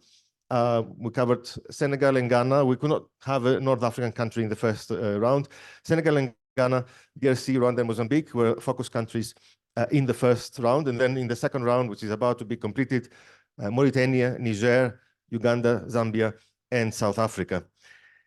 But you also see the examples of country case studies where we go not in as much depth, but we focus on one particular topic. And you see the very wide range of topics that we try to cover to give as much a wide picture as possible to engage countries from all over the continent. Let me take you a little bit through, as an introduction to the selected examples I'm going to refer to, the analytical focus of the report. There are, of course, so many factors that explain why 1 or only 2 children at the end of primary school achieve minimum proficiency. They have to do a lot with nutrition, with poverty, with conflict, with so many factors that education ministries cannot really control very much. But the Spotlight series tries to focus to the extent that education ministers can intervene and make a change. So a vision and the communication of this vision in the country is fundamental, and the minister here is nodding, and of course that's the most important thing.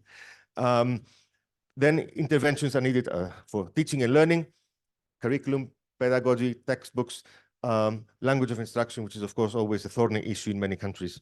Teacher education and professional development, instructional leaders in both our head teachers and our districts and other local education offices, the role of parents and communities and how we involve them, and the assessment system, which is really necessary. That is why we have the circle, because without an assessment system that informs the vision, we cannot go very far. And in the second cycle, we are honing in on some of these aspects, 4 of them, with a particular reference to numeracy and with the concept of alignment driving a lot of the country work that we did in the 5 focus countries. How are curriculum frameworks, syllabi in mathematics in 2 grades, teacher guides and other support mechanisms, but also the assessment system aligned to serve the same objective of improving foundational literacy and foundational numeracy in particular. We're also looking at pedagogical and cognitive alignment, whether the curriculum is actually applied in the classroom, because there's also some limited fieldwork in the 5 focus countries. And finally, political alignment between the targets and the policies. But let me now take you through selected examples that are coming out of the work as part of the second cycle. In South Africa, we do consider that it demonstrates that the government has a vision for improving foundational learning because it does invest a lot in generating evidence. I thought I had 20 minutes. Yeah. It does invest in it has invested a lot, and of course, in this table, you know that very well how much the government has invested in evidence. And the department, the Directorate for Research Coordination, Monitoring, and Evaluation of the Department of Basic Education offers a very good example because it has designed and has contracted out, but also analyzed the results of research with randomized trials for foundational learning in early grades on issues related to in-service training, coaching, and the delivery of materials. And that receives political support. The results are publicly released and debated, and gradually, although not rapidly, are also entering the policy discussion. In Uganda, the examples I am going to also feature another example. They're not the best possible because they're not very recent, but they demonstrate some good practices that every country should follow. The early grade reading program, which had received the support of USAID, covered the vast majority of public primary schools, and that's something we often forget. Programs need to cover as many schools as possible, and there was also evidence that it did improve proficiency at the end of the program. Fundamentally, it also led some legacy because it improved elements of the primary teacher curriculum. On teaching and learning, back to South Africa, a very important, long, ongoing process to improve teaching mathematics. The program is called TMU, Teaching Mathematics for Understanding, which has offered a framework with 5 elements to teachers to strengthen their approaches, to strengthen their conceptual understanding, how students develop procedural fluency, but also their reasoning skills, their strategic competencies, how they solve problems, and all within a learner-centered classroom. Guides have been issued and they're still being piloted, but the results are being evaluated with exemplars that will actually inspire and guide teachers. And that leads to implications for the curriculum, assessment, and other teaching and learning materials. In Zambia, given that I am being waved the card, you will hear more, of course, by VVOB about the catch-up program, a remedial program that targets grade 3 to 5 students. Its main contribution, I think, is that it focuses attention on learning. It's because students are evaluated before they're grouped, and that in itself is very valuable. It is also embedded in the government system and has been now rolled out nationally. And it has shown to improve learning. It is important to find out whether it improves learning because of a different pedagogy that needs to be part of the normal school time, or because more time on task is actually what we lack in many schools. Quickly, 2 examples from teachers. Mauritania has restructured its primary teacher colleges. It enforced much stricter eligibility criteria for people who want to become teachers. And it also standardized the program nationally because before every college had a different program and it was very difficult to monitor. There has also been a pedagogical monitoring unit attached. And now there are positive results on teacher results in Arabic and mathematics, at least.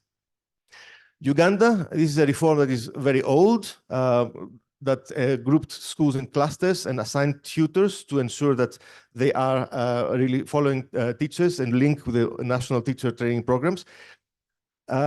It is an under-resourced structure, but it is key, and that's something we should remember. We need to build institutions, and that will be key in order to ensure that the one-year school-based training internships becomes a success, and all schools need such internship programs. Finally, on assessment, Zambia has invested a lot in learning assessment. It has a national assessment of learning achievement in grade 2 based on the EGRA model. The government is trying very hard because there are so many donor partners offering different opportunities to assemble them together.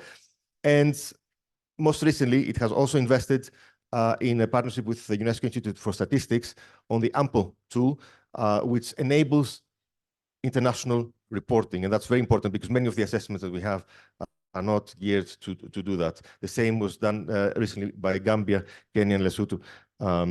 I could refer more to that if I had time. Now, I see that I don't have time. I had one last slide to talk about, because many people come to me and ask me about data gaps.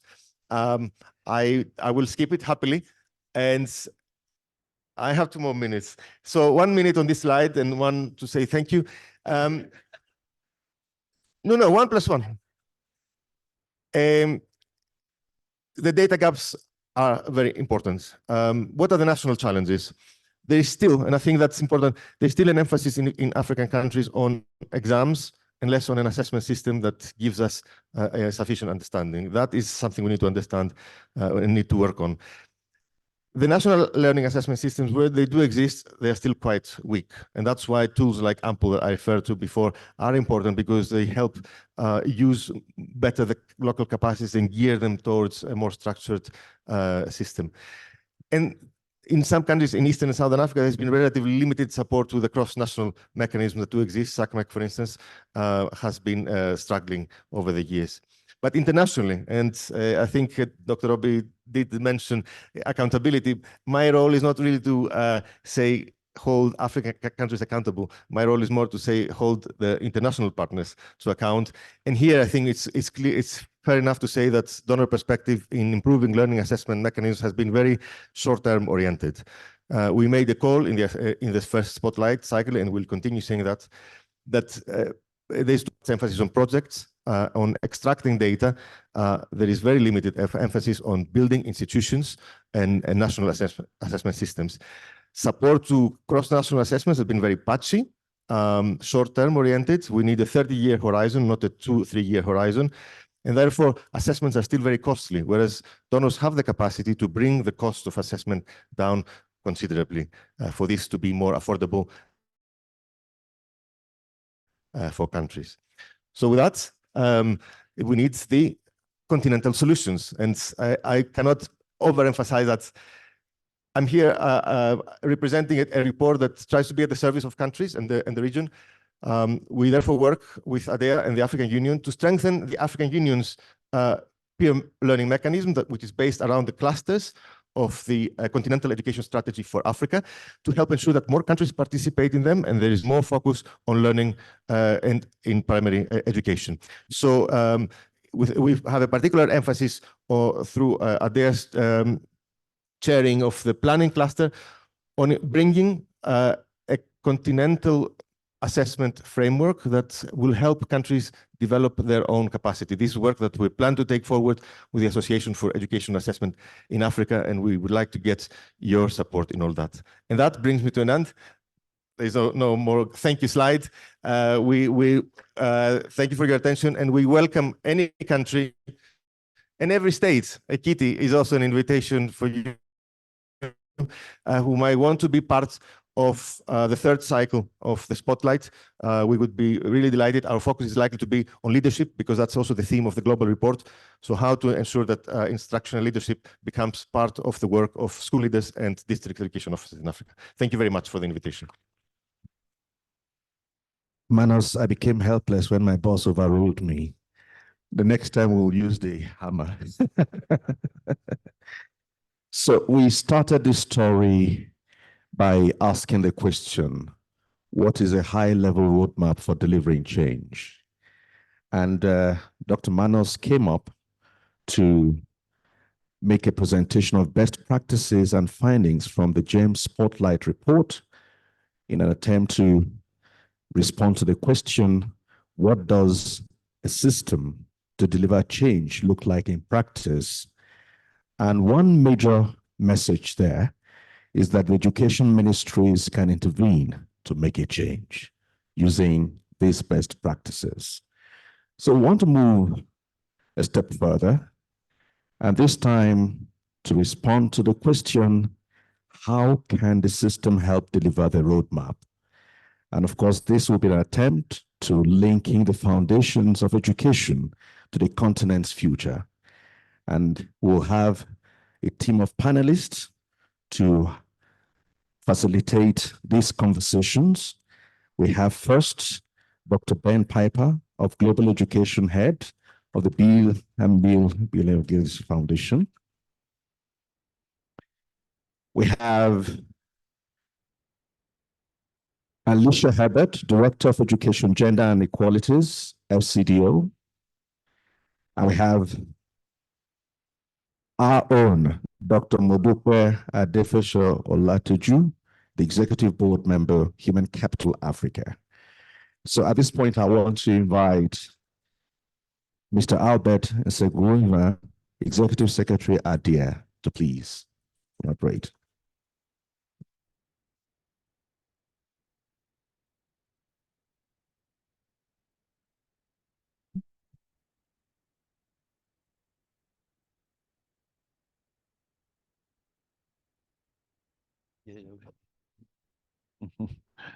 I think, my dear friend, we forgot the World Bank, so they should be here. Yeah. The World Bank should be here.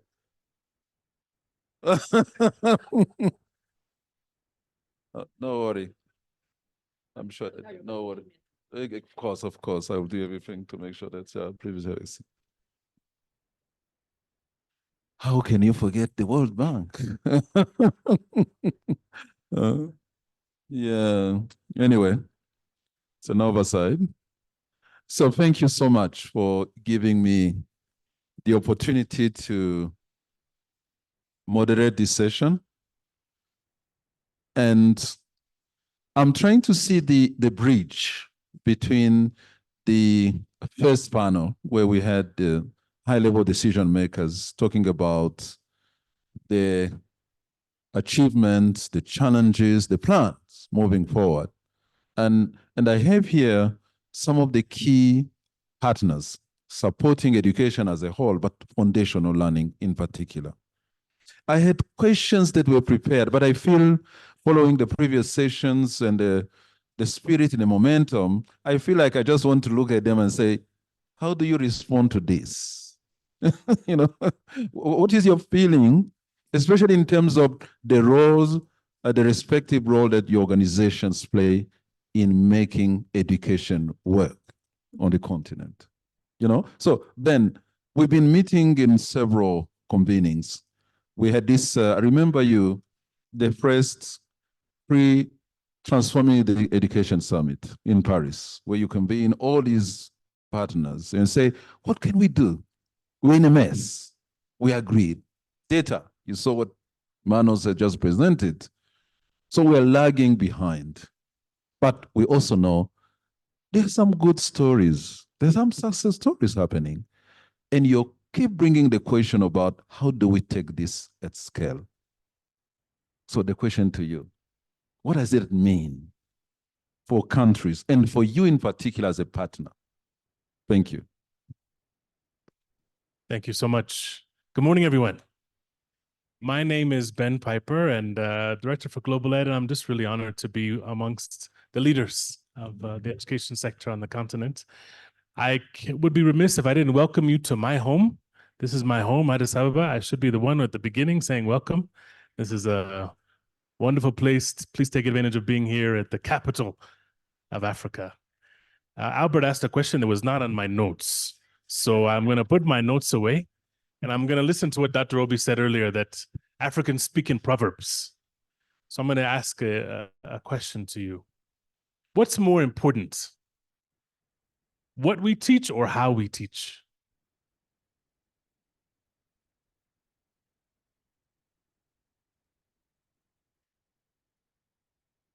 I'm hearing consensus. Both. That was not the consensus I thought I heard. The consensus I thought I heard was about how, but I thought you were going to say what. Because if you look at what we are actually doing, the emphasis seems to be more about what we teach than how we teach. I have seen, and I've been part of, and I've been fortunate enough to be here on the continent for the last 17 years, seeing lots of reforms about what we teach. What's the curriculum? We're doing a curriculum reform. We're doing updates on the content of what we're teaching. And I would argue, there are many countries here who I'm seeing who are in progress on these curriculum reforms. What is important? Don't get me wrong, I agree. Both of them have to link together. What is important? But I'll put it like this. You can teach, you're not going to like this one. You could teach a bad curriculum well and a good curriculum badly. And I would argue that the missing gap has more been about how we teach, the instructional methods, what teachers do on a daily basis. And if you have 3 points, but if you remember the 1 point, I'm going to say it's about teaching and teaching quality. And if we want to do what Albert is talking about, connecting to the policymaker panel, it's about better teaching for more teachers on a daily basis. How do we get the regular teacher in rural Africa to teach differently? And that is not a question about what. They could teach a good curriculum badly, I promise you. And we've all seen teachers teach a bad curriculum well. But teachers who want to teach well, Albert, need the support, they need the methods, they need the instructional materials to help them teach well, the how.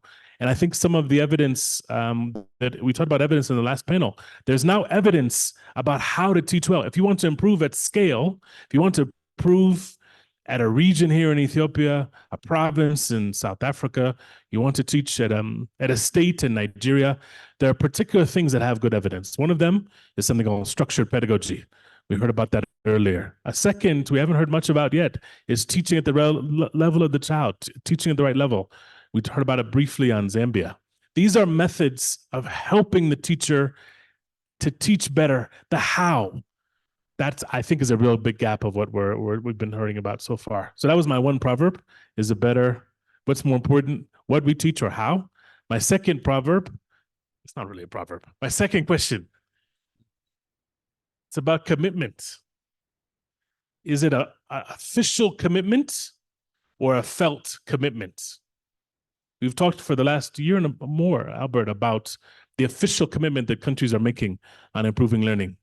Can I be vulnerable and personal with you? I'm having my 25th wedding anniversary this year. Yes. Thank you. She's a wonderful Ethiopian woman, by the way, Lily, of course. Is it an official commitment or a felt commitment? She's asking me ahead of time. When we get to the gift, should be able to say that it's not just official, but it's felt. That's the guidance I've been given by my wife. It should be a felt commitment. And that's what I want to suggest. We heard the passion of the policymakers in our last panel. And I hear them personally talking about how important it is to you as leaders, as ministers, as PSs, as commissioners to make it work. But how can there be a felt commitment on the ground? And just, if you'll permit me, I want to talk about two countries that are not in Africa.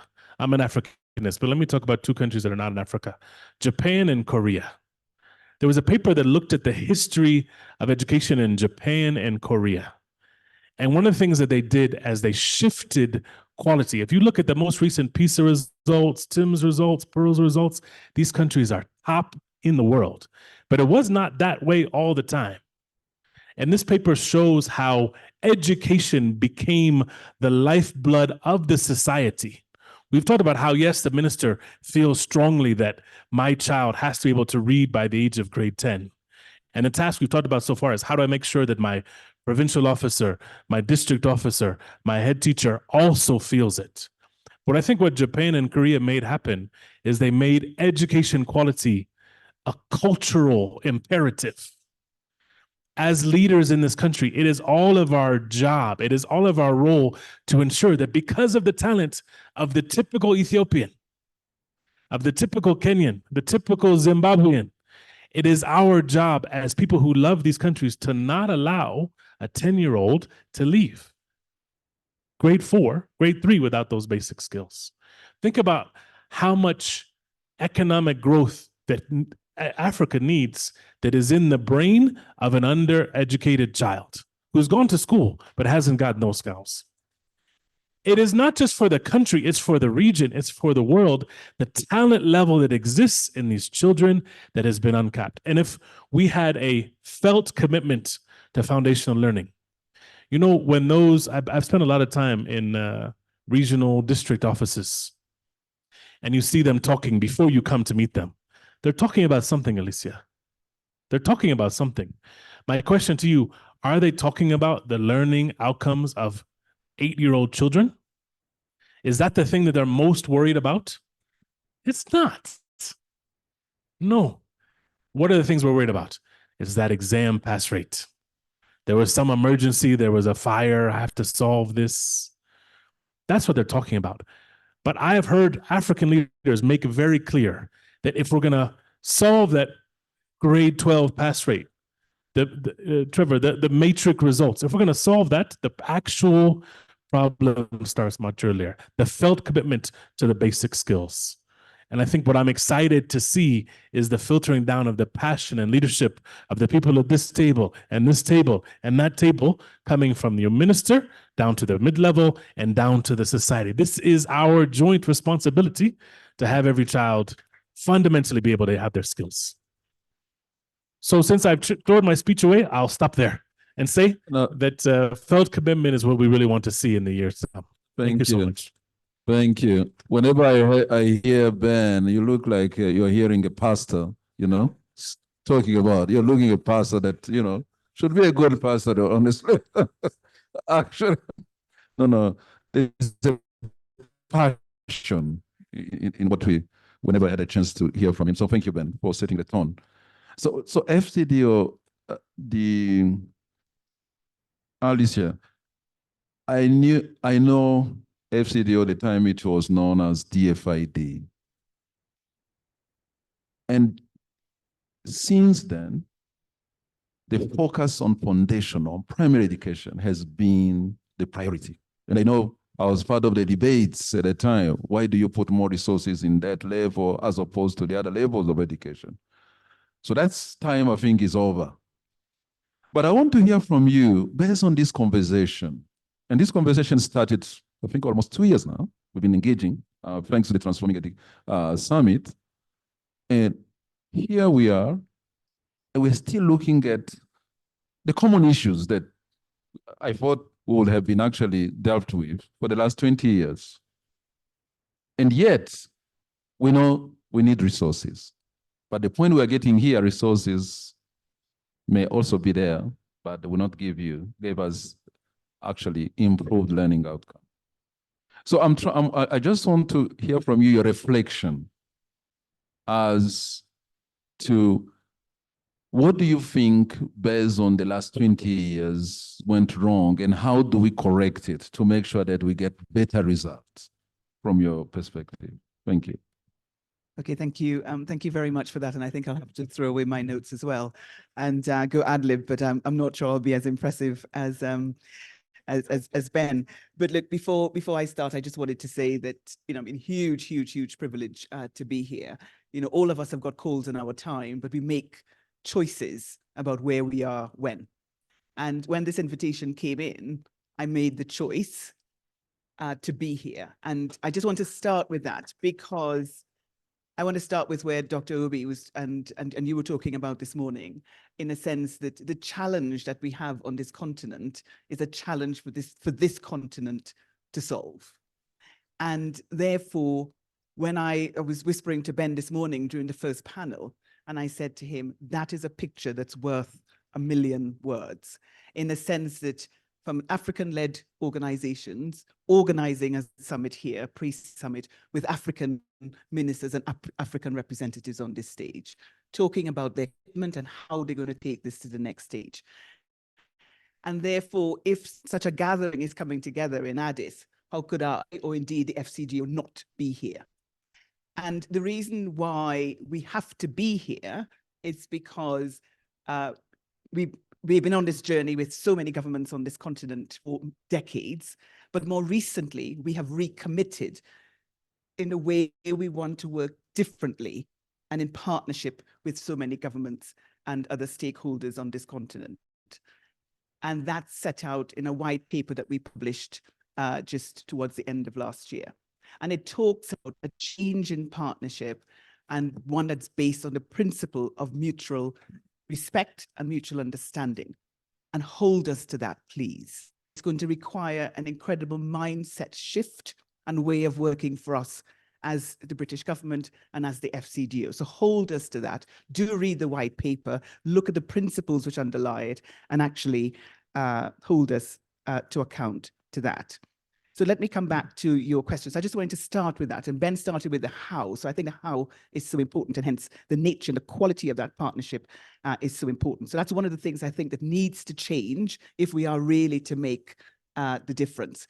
Yes, we've been investing all along. You've been investing, we've been investing, but I think the very nature of the partnership as well needs to change in order to get us to the next level. If we are, in fact, to get those children who are in school in many instances, but to get them learning. So I think that's one of the first things I would say.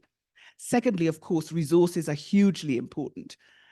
But many times, I think to put donors back in their box, we have to recognize that your investment, the investment of national governments, dwarfs what we put in as aid donors multiple times. So actually, the resources sit in countries and they sit with national governments. Of course, we play our role and we will continue to do that.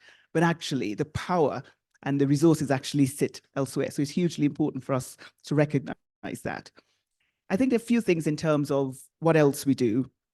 One of them, we've invested quite significantly as the British government, for example, in what works. And this morning, we heard that despite the challenge that we've got, the depth and the intensity of the challenge, the good news is that we know what works. We've got to bring that to scale. We've invested quite heavily in the production of evidence, but that evidence lands in a political and in a politicized space. And therefore, we've got to be able to translate that evidence into policy, the policy into reform, and reform into what happens in the classroom. And all the way through, we got to be savvy about how we do that.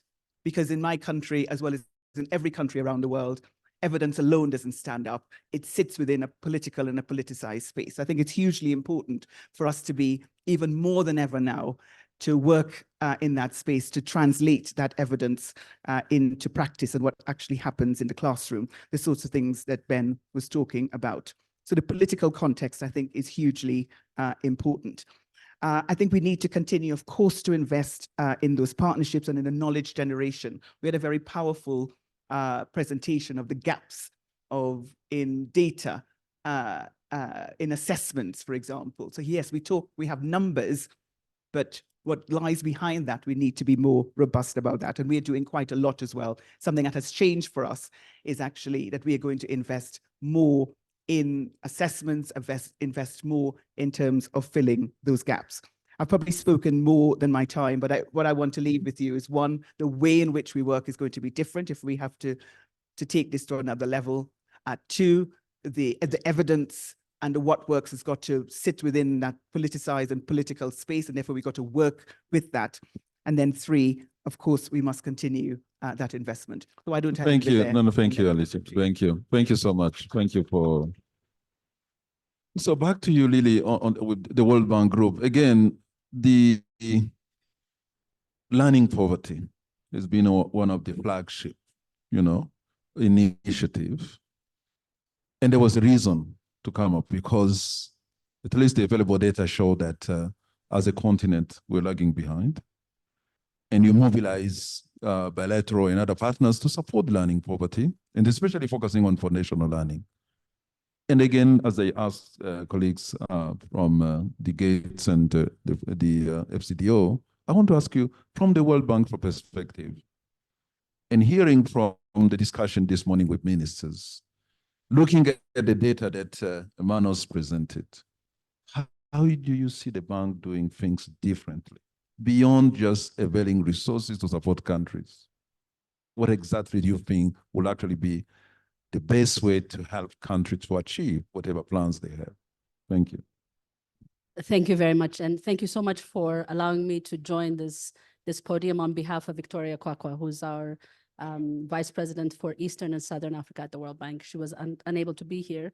So I'm quite humble in sitting in her chair, or trying to sit in her chair, and facing such an august gathering and august panel. So really, thank you very much for allowing me to be here. My name is Lili Mulatu.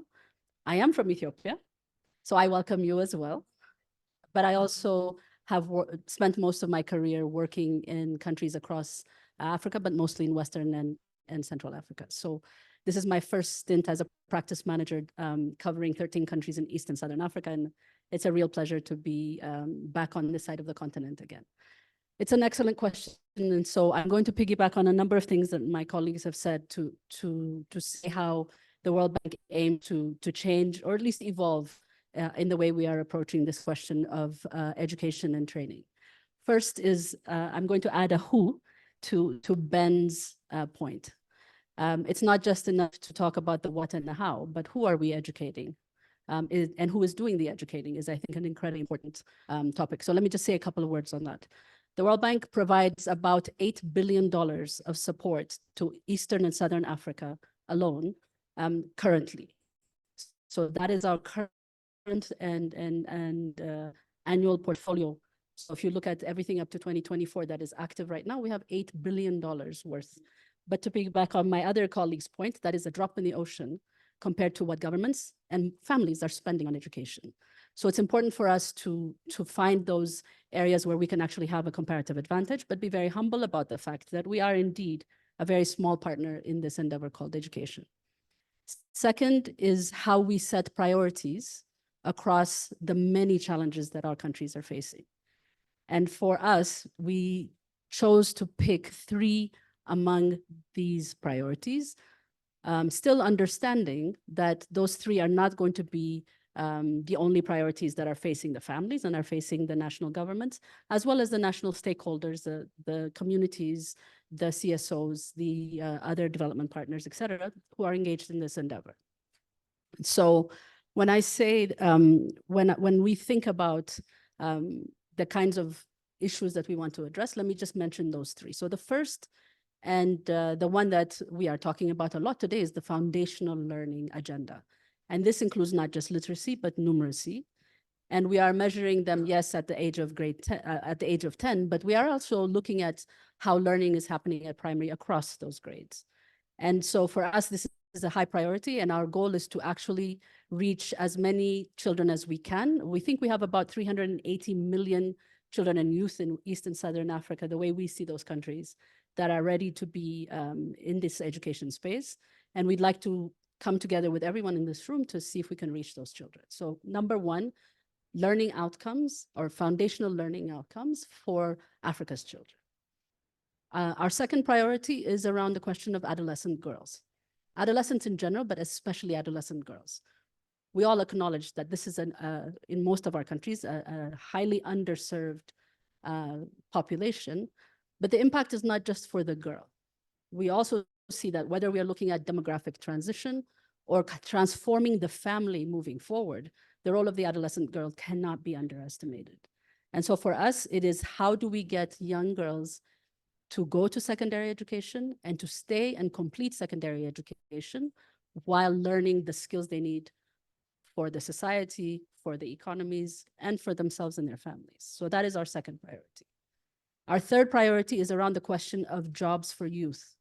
And we look at this very, very clearly, because this is perhaps the most dramatic request that we're getting from national governments, that there are youth who are ready to take their role, who are ready to move forward, and yet who have no possibility of education, employment, or training.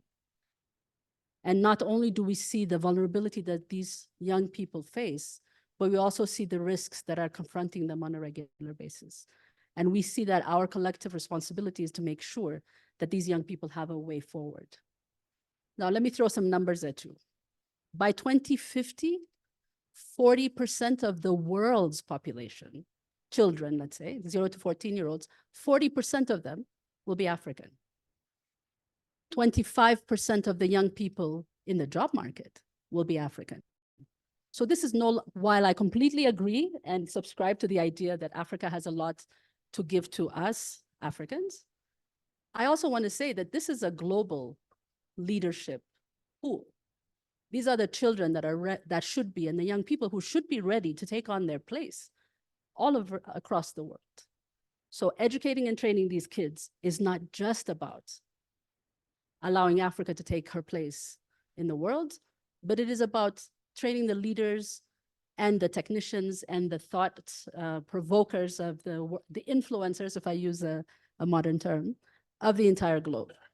And so this is a collective responsibility. Yes, we have incredible progress on the, I have to put my notes away because I don't even need them anymore. We have done so much on the continent already, and I want to perhaps end with this. We have the tendency to look at our continent and to look at it as a despairing, challenging place. I think it was Dr. Obi who started by saying that when we look at learning outcomes, we continue to see the continent at the bottom of the scale. That's fair enough. But let us not forget that none of the countries on the planet today have been able to progress as fast as the African continent when it comes to finding places for children in school. I think it is in the last, I have some numbers on that, but millions and millions, tens of millions of children have found a place in school. When I was a child in Ethiopia, there were very small percentages of girls and boys even that were in school. I won't tell you how long ago that was, but let me say that it has been remarkable how rapidly the government has been able to scale up and identify places for kids. So even while learning continues to be our biggest challenge on the continent, let us not forget that those successes are very, very clear. And very few countries on the planet, if you go back in history, have done so much in so little time. A second one is around the question of learning outcomes. I just came from Kenya, where we had a really deep discussion, both with the government, but also with development partners. And what's clear to me is Kenya is an incredible example of how in a very short period of time, they have been able to not only make sure that teachers are in the classroom and not just milling about in the courtyard or even not coming to school at all, but are actually imparting learning. And the learning outcome improvements in Kenya are something that very few countries have been able to achieve in such a short period of time. So even while we despair, my final point is that we need a whole of government and a whole of society response to what it is that we do. And the World Bank is in a unique position sometimes to be able to engage not just ministers of education, but ministers of finance and ministers of energy, and ministers of water, hydraulics, I guess they're called, to make sure that when a child arrives in school, as is the case right now in Rwanda, not only is the Minister of Education engaged in making sure the teacher is ready, the materials are in place, and the learning outcomes are being measured, but that there is electricity, and that the girl child does find a working toilet, and that there is clean water for those children to drink and to use. So if we do, and when I think about whole of society, I want to talk about some of the fragile countries that I work in. I cover both DRC and Somalia, but before I have covered the Sahel. And these are countries that are in constant conflict and fragility. And we have to find a way to engage communities wherever they may be, whether they are nomadic and moving from place to place, whether they are displaced by conflict and are therefore not able to find a place to sit and have education. We need to be ready to meet the child and meet the young person where they are. And that means using digital, that means using paper, that means using radio, that means using every means we have at our disposal to make sure that we reach these kids where they are with an education of quality and be able to make sure that they have a future regardless of how fragile their current system is. So let me end by saying that, this continent is the continent of the future. And we are ready to join you humbly, modestly, to make sure that we reach those children wherever they are and offer those youth a future that is giving them the dignity, but also the leadership opportunities. Thank you. Thank you so much, Lily. Thank you so much for your point. So we started with the what from Ben, the how, the who. So Dr. Modope, what new? So basically, did he? Yeah. So basically, my point is this, Dr. Modope, is of course we can continue this conversation, but the two things that keep coming up, which I think, listening what you're saying and what the ministers and senior officials were presenting today, the issue of accountability keep coming, The issue of continuous improving learning outcome. But we know we need tools, we need capacity for governments to be able to measure the success, to measure the impact. So what exactly organization do or does to support these countries build systems? Because in the end, we are talking about systems that work. Thank you.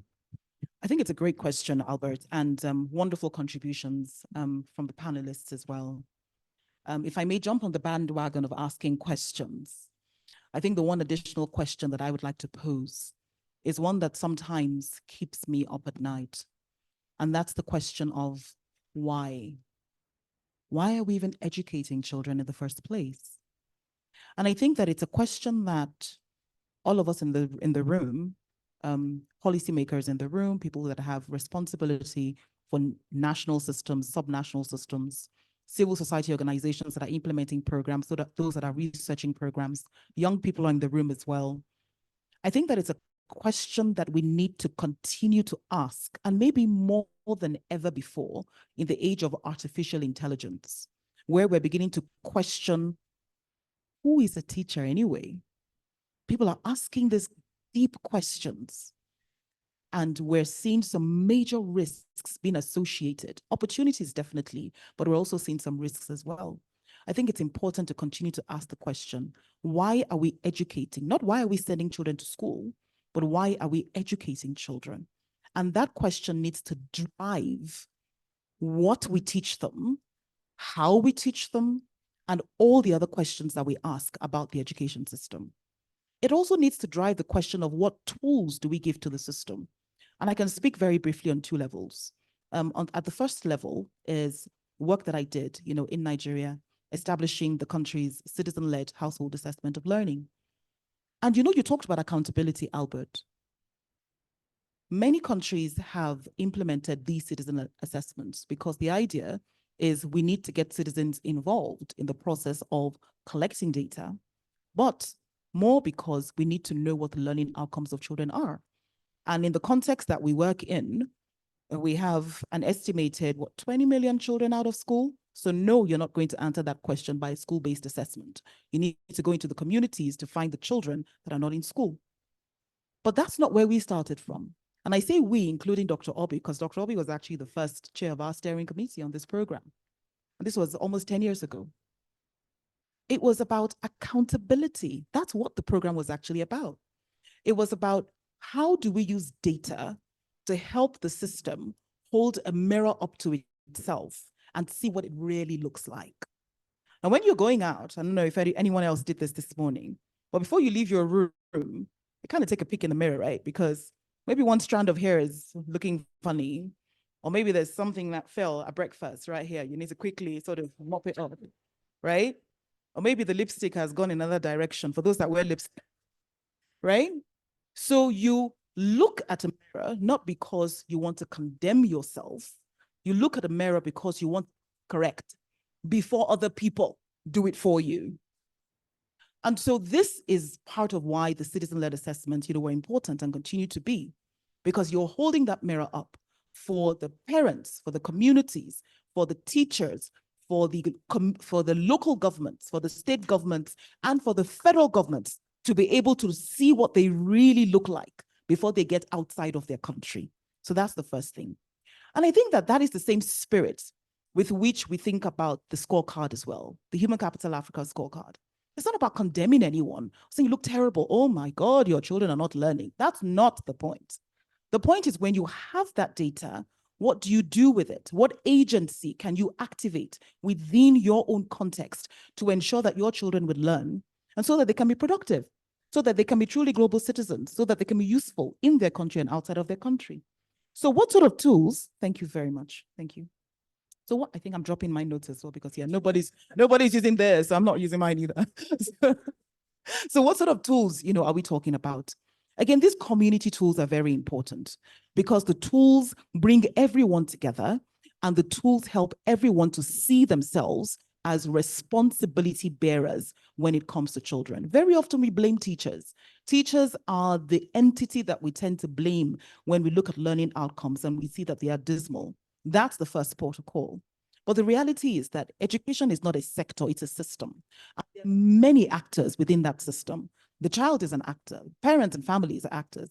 In context of conflicts or crisis, the community and the government that takes responsibility for those children are actors. Teachers obviously are. Those of us in this room are as well. So we hold the mirror up, and we need to continue to, resource this sort of community-based efforts. When we think about the scorecard, which is a tool that we're using, it's also about activating the agency of countries, not just to see where the children are, but to begin to identify who are the critical stakeholders that can help us to take what is working and implement what is working at scale. So data continues to be important, but data is not value neutral. We have to understand what data is telling us, what data is not telling us, and what we should be using the data for.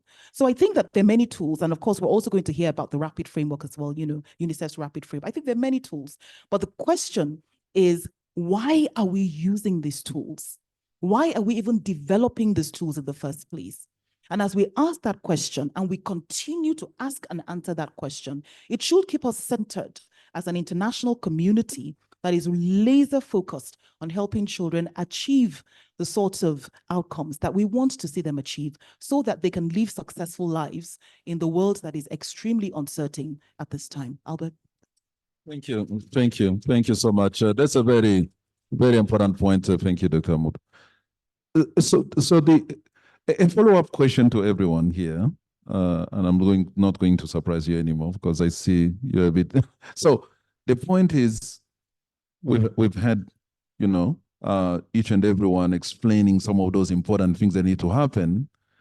But as I already alluded to earlier on, one of the critical issues we see on the continent is the spirit of keeping project ongoing, project after project. And there's need at some point to move from project to system, including what Dr. Modope said, having this accountability system in place, making sure ownership from even local communities to systems. So I wonder, what is your perspective? What do you, as a development partner, what needs to happen to have this paradigm shift happen? Ben, can you start?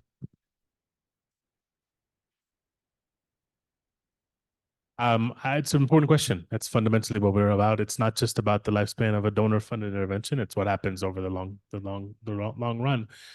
I'm a researcher, so I'll answer with some research evidence. There was a study called Learning at Scale. And the basic idea was to identify highly effective large-scale programs and look at what they were doing in the classroom, how much they cost to government, and what government did differently for these highly effective interventions. And I think there were some patterns that emerged. Number one, these were not just ceremonial programs. The systems felt the government's expectation on learning down all the levels. Thinking about a program in Tanzania, program in Great R in South Africa, program in Madagascar. These programs were felt on the lowest level as a clear expectation that this is what I'm supposed to do. And I know we have government leaders in the room, but it's not just about the circular sending down. It's about the feeling that when I prioritize my time, this thing is something I should work on. So that's number one. Number two, these programs were designed, these interventions were designed with the reality in mind. I'm thinking of Manos's intervention about the coordinating center tutors in Uganda. In Uganda. And there was 539 coordinating center tutors. If you divide 539 center tutors across the 10,000 plus schools, I don't remember the number of schools, the ratio is not realistic. It's not easy to get to. So one of the things that happens a lot of times for partners like us as donors, we say, well, that ratio is too high. So let's just hire additional people, and those additional people will do the work. But that doesn't work over the long run. So I think it's the idea of designing for scale. We were in Northern Cape in South Africa, and they have a similar issue of subject advisor ratios are not ideal. But how do you design for scale? How do you fundamentally work with the personnel you have, work with the ratios that exist, and finding the solution that works best for that work? There's nothing worse than having a highly effective pilot that then nothing could ever happen. because it wasn't designed for the reality of the world. I'll stop here just so other people have a moment to talk. But just to say that there are examples now. These are 14 different programs, Albert. There are examples now that are both highly effective and at large scale, and there are patterns for how to do that in instructional improvement programs. Thank you. They just remind me that you only have 1 minute, so I don't know. So can it ensure everyone take 1 minute? I think it'll be okay. Okay, brilliant. So, not hugely, not very much more to add to what Ben has said. I completely agree that we have to move from projects to a system one that's kind of, that's driven by results, driven by that embeds accountability as well. I think what I would say is that, and I was having a bit of a discussion with the ministers from Sierra Leone and Malawi in the break. I think when governments set out a plan and a vision, and you do, for the education, for your education system, I think you got to ensure that the likes of us come in behind that system, genuinely so, and hold us to account for actually doing that. I'm not saying that you don't have a plan and don't have vision right now, but in a sense, sometimes we all come along as donors with our particular thing that we want to push forward, and therefore it sort of slightly warps your plan and warps your vision for what you want the system to achieve, and the results that you're aiming for. So I'm saying, get tough with us. Thanks.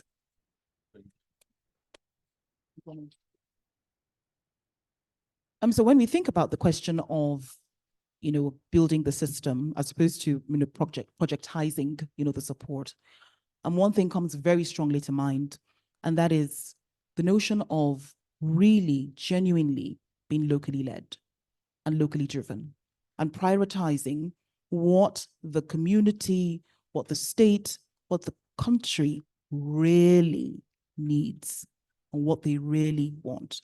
And I use the word really because it does take a level of digging, particularly when you recognize that, as, international development agencies, there is a power dynamic. There's resourcing. Resourcing is power. So there is a level of digging that is required to really understand what the priorities are at the local level.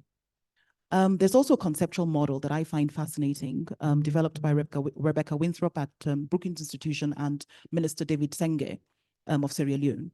And it talks about the importance of transforming education systems, right? So that children can acquire the sort of skills that we're referring to today.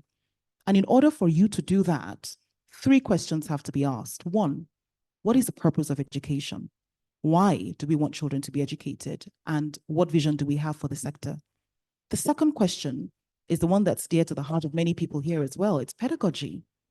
And so it's one thing to say that we want children to learn, but we have to answer your question, Ben. How exactly do we want them to learn? And the third P is positioning. So how do we do what we're doing in this room today? How do we bring all the critical stakeholders together in a way that they can prioritize their own area of specialization, ultimately serving the interest of the child? And so those 3 Ps, I think, are an interesting way of thinking about, working towards systemic transformation as opposed to project-based support.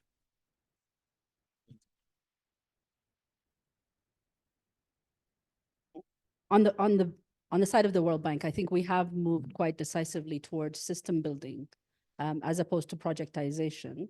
But we have a long way to go before we get there, and I would be the first to admit that.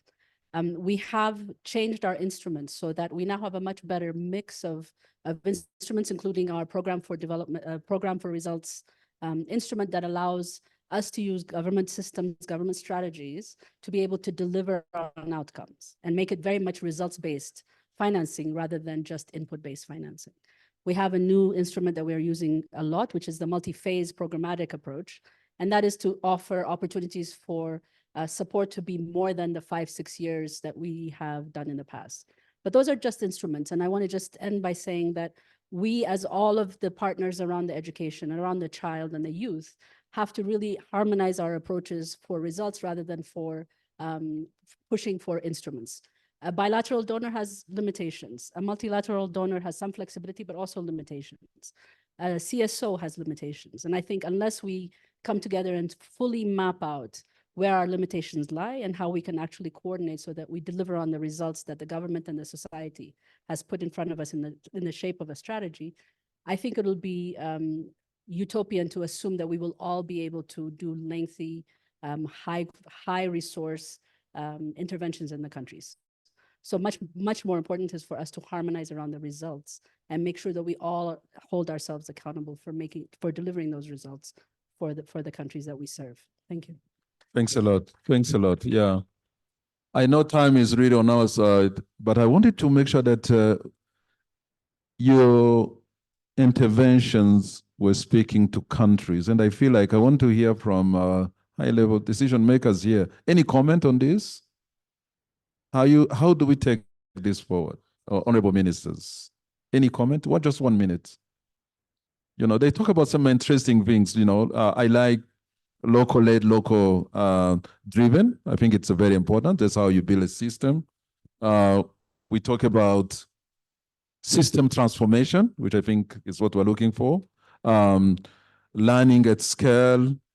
We also need to prioritize, and we need to sell the idea that matches any level of education is important, but let's start foundation.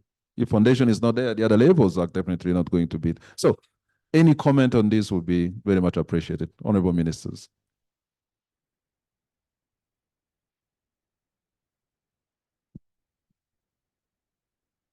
Thank you very much.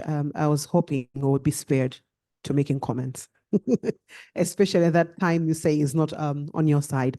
But listening to everything, I think for me, I just want to say one thing, I just love the fact that most of the things that are coming out, the real issues that we struggling with, or maybe we actually face. In particular, what I want to draw attention to is the issue of the projects, the last bit that you just finished with. We had our meeting, what we call the Education Joint Sector Review, I think 3 months ago, with all the multilaterals and bilateral donors. And at the very end, I was being pinned down to say, we need to know what are your priorities. And as a country, we did bring those across. We did highlight those. But I still sense the fact that outside what we thought was actually what we needed help most, there was still some sort of pressure from the donors to actually want things to be in a way, in their own way. And we did, I think, put our feet down to say this is where we want our help to be. And just listening to all of you actually saying, and especially Madam FCDO there, actually emphasizing to say you have to be tough on us. I think now I really feel vindicated. I feel vindicated to say, really, we have to put our foot down. We have to ask for what we want, because at the end of the day, the local solutions are what are going to drive us in the direction that we want to be. So just really also very comforting to hear that from the donors themselves. But thank you very much for a very enlightening panel, a very enlightening discussion, and looking forward to learning more from all of you experts. Thank you, Minister. There's a commissioner. Thank you. Thank you, Minister. Thank you very much. In addition to what she has said, I want to thank our donors. The interventions, they've been very positive. We are not where we are supposed to be, but at least we've moved away far from where we were before. And just like she said, most times it is assumed that some people know more than the locals. And I'm glad I heard this from you today, that the locals, they know their problems. There are some of them that they took for granted, but they know what the problems are. But just like one of the speakers said, when you have the resources and somebody is telling you, this is my priority, and you are saying this is the way you go, at times they just go with you. They tag along at times, not that they are necessarily with you. And that is why we have some problems at implementation level. So just like she said, that we should dig, or we should be patient enough. I know we do a lot of engagement, but this engagement, what is the underlying factor? If it is, you have the resources, I don't want to lose the resources, and I will tag along with you, then we will not get the result that we want. Thank you so much for your intervention. Thank you. Thank you. Minister Moyo, can you pass the floor to Minister Moyo? We want to get your... I think I will not make any comment for now. Thanks. Okay, thank you. Minister Comrade, do you have any comment following this discussion? So they are bringing the mic.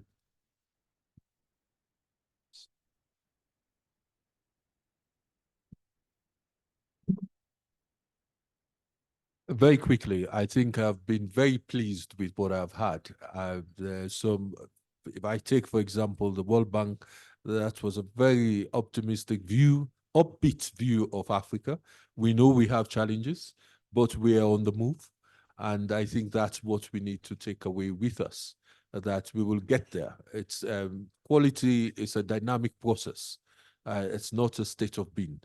Of course, Reverend Ben, I quite like the philosophical questions that you've asked because we're in the same position. So, for example, in Sierra Leone, I would tell you that we have developed 4 curricula over a space of 5 years, where others are just doing 1. But if we take, for example, our efforts in terms of foundational learning, we have gone back to our basic school curriculum and are questioning things about it. And it's based on those views that you've expressed. It is not just about what the curriculum entails. It is about how you actually deliver that curriculum. Because if your data on learning outcome is pointing in a southward direction, then you need to do something about it. So, for example, in Sierra Leone, the whole drive towards foundational learning came from a national baseline assessment that we did, EGMA-EGRA, which pointed to the fact that 65% of our kids were not reading and writing with that curriculum. And we took it upon ourselves as a government that we had to address this. We had to do something about it, rather than being defensive to say we have a curriculum. But we accepted that we had to do something about it. So I quite like that. I also quite like this issue of citizen assessment. Yes, because those of us in the educational space, the stakeholders, we know the data. We could talk about the data. But parents need to see those data as being relevant. The public needs to see those data as being relevant. If not, it doesn't mean anything to them. But we are on the move.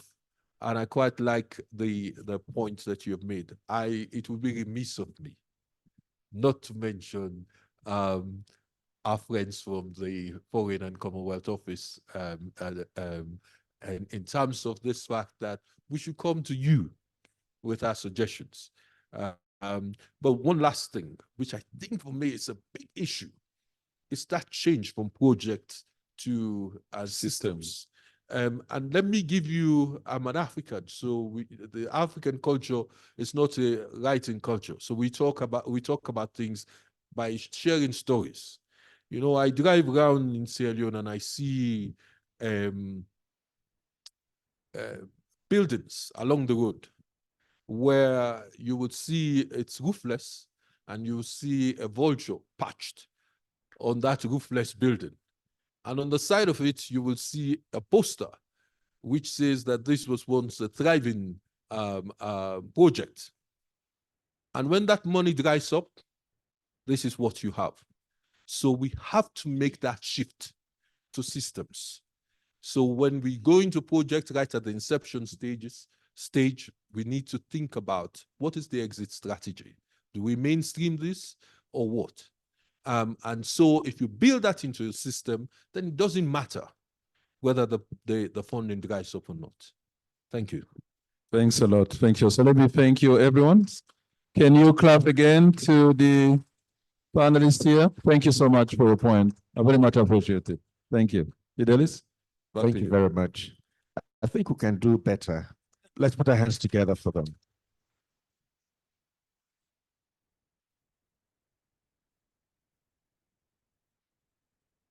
You'll agree with me that we're racing against time and we need to fast track the next event.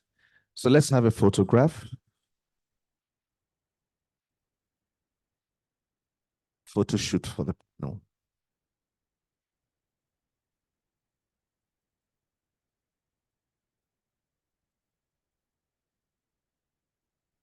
Thank you. I want to take us back to some messages that resonated from the first panel. And that was Dr. B reiterating that the big picture for this event is to see how ministers could be given a nudge to influence their ministers to be able to influence the quality of messaging, quality of conversations at the AU Summit. And I want to start introducing the next session by saying, I remember Dr. B being invited for one event. And in that event, she said to the organizers, "You invited me as a friend. And as a friend, I am here to tell you the truth, because it is only your friend that will tell you the truth." And I remembered that that speech resonated in our social media for a very long time. And I can identify 3 people in Nigeria who used that speech as their ringing tone. So each time this tone rings, you hear her voice. "You invited me as a friend. And as your friend, I will tell you the truth." And I can imagine how that will be, unconsciously affecting the minds positively of the people in those families. So it is on that note that we're now moving on to the next item, which is the icing on the cake. And that is introducing the concept of the FLN Starter Pack and Guidance Note. And of course, this is the truth that will help the ministers do the needful. So let's put our hands together as we invite Dr. Obi Ezekwesili, Human Capital Africa CEO, and Mr. Albert Nsegurova of ADEA. Let's put our hands together for them as they come forward to give this presentation.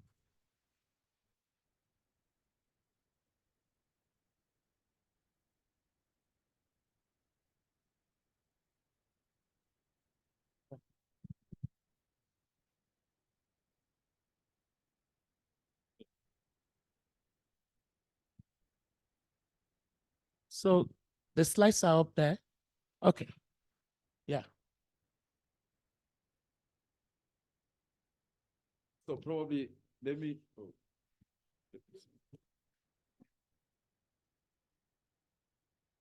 I think based on the discussion that we had, so Obi's session, and this panel that we just concluded, something that came out is really the need to see how best we can keep tracking, the changes that are happening in the different countries. And that's when actually the idea of having guiding notes and startup pack during the Lusaka event came up. Because I think it's important next time when we meet again, we don't just look into the general things that we're discussing, but we go into details to better understand what countries are doing in this perspective. So I recall when the issue of corruption was a taboo to be spoken about. In fact, you were considered indecent if you were at what do they call it? Respectable dinner tables, and you started a conversation on corruption. That was the world that we were in until sometime in early 90s, 1993 to be exact, when a former World Bank director who had worked in various parts of the world, but especially in Africa, especially East Africa, now said to the bank, there are corruption issues that we have to address in our development program. And the bank at that time said, we don't want to get into the politics of countries. This is dangerous. It's going to throw us there. And so it was unwilling to embrace that idea. And he felt strong enough about it, Albert, and this is my dear friend Peter Eigen, that he decided to resign, to retire early, not resign, took an early retirement, and convened quite a number of us, but not significant number. I was a very young person at that time, as you can see, because early 90s. Don't say that. Don't say that. I have to say that. No, don't for say your that. sake, I have to say No. and so we convened globally what you know today as Transparency International. And when Transparency International began this matter of data, we refused to be dragged into just the scandals of corruption and talking about it. Oh, it had to be organized in terms of research and evidence and data. So it helped to assemble the kind of multi-stakeholders that began the journey. And today, corruption is a conversation that nations know they must have, and they find the technical solutions easily in things that we call the source book. We have an integrity source book. You want to tackle corruption as a country, you go to that source book. It tells you the architecture of what you're dealing with, and you can find good solutions. So when in Lusaka, we had a conversation with our ministers. Remember that one of the things we said is we need a source book. And that source book is now a draft that we have brought here so that through the wisdom of the village, especially you, the chiefs of the village, as ministers and permanent secretaries and directors, would be able to come to the place where we say we have a tool that's a starter pack. You know how quickly presidents can wake up and just move a minister of education to the Ministry of Agriculture or Interior. Follows no pattern, So if a new minister walks into that office, they should have a starter pack that tells them, I prioritize foundational learning because I know that this is the key priority. Well, how do I start? The starter pack helps. And then it's also important for existing ministers who say, I have prioritized it, but I frankly still don't know how to approach this. The starter pack is your tool. And then, of course, for the rest of us who are interested in the subject agenda. Yeah, that's a very good point. So I was coming to that just to, one of the reality that we see, which is actually to add on what Dr. Obi was talking about, the reality is that we are facing an issue of institution memory in terms of continuity. I think that's the point you're alluding to. The reality is when a minister commits and move to another ministry or move away, a new minister come in, you need to start again from scratch. And this is why I see these kind of things being very important, the continuity aspect. The second, of course, when I talk about accountability, we're not just looking at the minister as an individual, we are looking at the institution from the ministry and how you relate the message down to the communities. I like the question, the point that was raised when you talk about this local administration, the kind of discussion happening there. Can we make sure that learning outcome is part of the discussion? Can we make sure that they own that commitment as well? I think that's really what we're trying to do. It has to go down to each and everyone involved in making sure there were some improvement are coming within the country. So it's our own responsibility. It is. The shared responsibility. It is. And so when you look at the structure of the foundational learning starter pack, you would see the introduction, which basically gives you the overview and purpose of the starter pack like we've just done. Then the landscape of foundational learning in Africa, including what the continent is aiming to achieve by fixing this distortion, correcting the distortion in foundational learning. And then it's got the understanding the challenge. A lot of the times when you talk to presidents about education, the first thing they say to you is, I want to build plenty skills. Skills is my problem. And I want to set up technical and vocational, academies. And I'm like, because That's true. if it is a carpenter you're trying to train, Mr. President, if he does not have numeracy skills, how is he going to know what measurement he's going to make?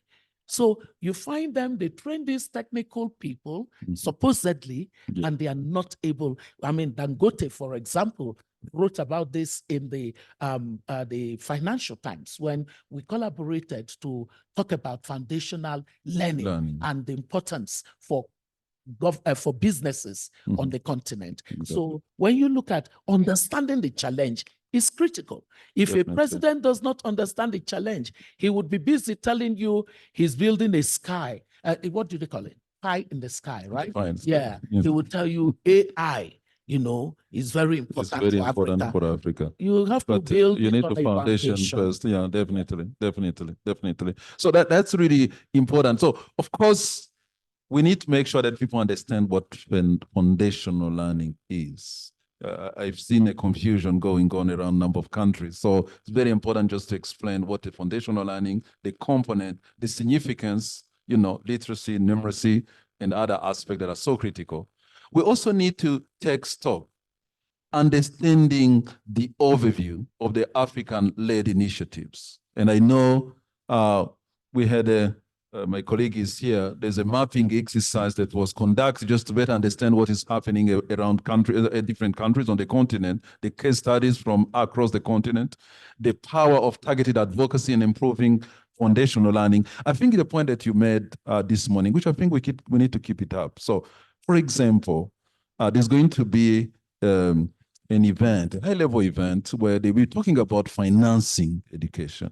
But how do we make sure that foundational learning is actually part of the table? So that's really the kind of advocacy that we want to make sure that are happening at any level, including that high level. So the actionable insight, policy recommendation, implementation roadmap, because you cannot talk about accountability without making sure there's a good understanding of the policy recommendation and implementation roadmap. Back to you. And then, that for that financing model program, it is not just that it is a part of it, it is that it is at the center, because they need to understand. I mean, we always use this allegory, right? That if you're if they say to you that a building is faulty, you don't go to the rooftop and begin to paint the what do you call it, the balcony. You need to go to the heart of the integrity of that building, and it's the foundation. So just making sure that they are saying this is priority for the continent to correct, so that in that financing thinking, they would know how resourcing to the different aspects that need to be fixed in education should go. So that's so important for us. And that's why our call to action goes to the heads of state, to the heads of state, to ministers, to supporting partners. And the fact is that by tomorrow's event, we would then have this call to action that gets to each of the presidents coming to the summit, because every one of the ministers of education will get it, and the secretariat at the AU will get it, and the presidents in a number of the cases will directly also get it from us, because we work to achieve that level of definitely. So I think you have things like the recommended materials and resources. You have the research articles, online learning platforms, contents that are provided by countries. And we actually it's a live tool. We expect that countries would go upload some of the kind of information that supports the progress of knowledge that's available around it. So this is what the starter pack looks like. So when I then move on to asking you to say a few things about why we had to where we agreed with the ministers on a guidance note. Mm. You remember that was the accompanying document to this. Exactly. So, of course, it's very important to make sure that we all understand the challenge associated. We're not talking about these things are easy. No. There are certain challenges. Otherwise, we'll have actually, solved the problem. So, understanding the challenge, and also as African, the reason we're together here, each country may probably have its own challenges or specificities, but Africans, I think the success also lies in the capacity to create these opportunities for knowledge exchange and peer learning. So that's why it's very important that we come and meet on a regular basis to get a common response on some of those challenges that may actually common, but also learning from each other. There are ways of, I remember, Ben, you shared this example from India, you shared example from Brazil, but we also have some good example going on in the continent that we can actually adapt and adjust appropriately and implement. Of course, I will not emphasize the importance of using data. You mentioned it. We know how data is very important. We know how evidence is so critical. So let's make sure that we are data-driven. We are evidence-driven in whatever we do. I think that's definitely critical. So the guidance note is a coup by the ministers to ensure that there is a consistency of the presentation that their leaders will make at the summit. So, Minister, if the president's speech starts off on the note of the challenge, he defines the challenge that we have to address. And then he goes on to why an African response is critical. And then he goes on to the urgency and the relevance of addressing this issue to the development agenda of the continent 2063, right? Agenda 2063 cannot be going off in its own direction while what we do with education is going in the opposite direction. Then you talk about the vital role of data. So here, the president gets the opportunity to say, this is the data for my own country on this matter. And this data, I loved, the way you were very exact. We have to have the learning poverty by so and so. And to that effect, we have adjusted resourcing from 20% to 22% with a trajectory for upward improvement as learning outcomes improve. So that kind of an evidence-based, data-driven statement at this summit will also will compel the other presidents to say, I can't come here and just be talking, look at what these Sierra Leoneans are doing. If there is one thing I know about our African presidents, they love competition. Not only them, even the ministers. The ministers also, as you say. No, I think you said it all. I think that what is needed is how do we take it to the next stage?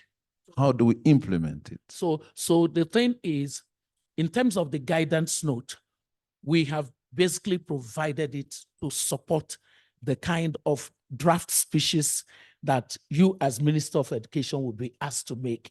That way there is a coherence, there's a consistency.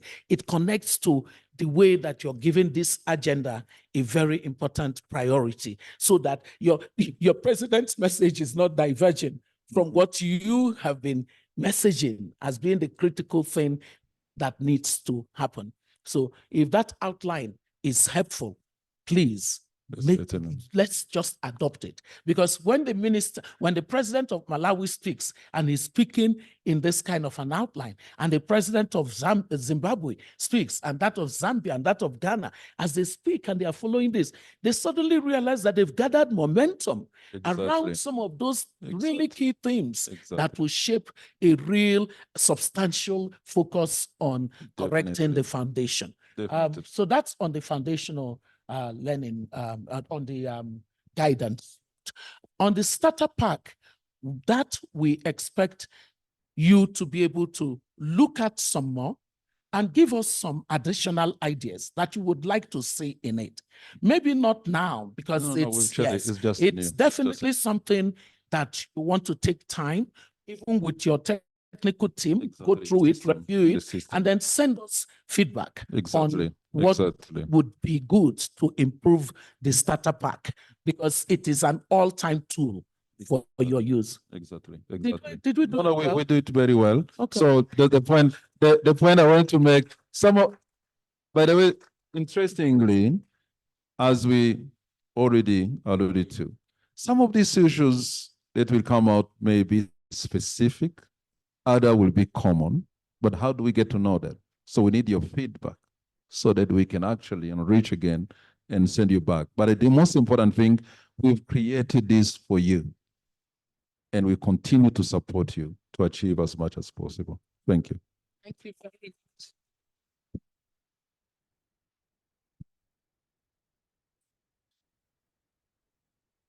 Thank you. Thank you so much for that. And a huge round of applause for Dr. Obi, for Albert. Thank you for sharing that with us. And also thank you very much to Fidelis for holding fort as well. Really appreciate that. One thing to add is that the ministers in the coalition should all by now have received a Google link to a form so that you can provide your feedback on the starter pack. But if you haven't, please just feel free to let us know. Most of us are on that table so that we can send you the link. So I think that the conversations have gotten us to a point where it is only right and fitting for us to go and have lunch, right? But as we go for lunch, it's important for us to know what we're coming back to. So we're coming back to two interactive panel discussions. The first is focusing on data and assessment to inform policy and practice in FLN. I think a lot of what Ben was sharing on the last panel speaks to the importance of this. And so it's fitting that he is moderating that panel.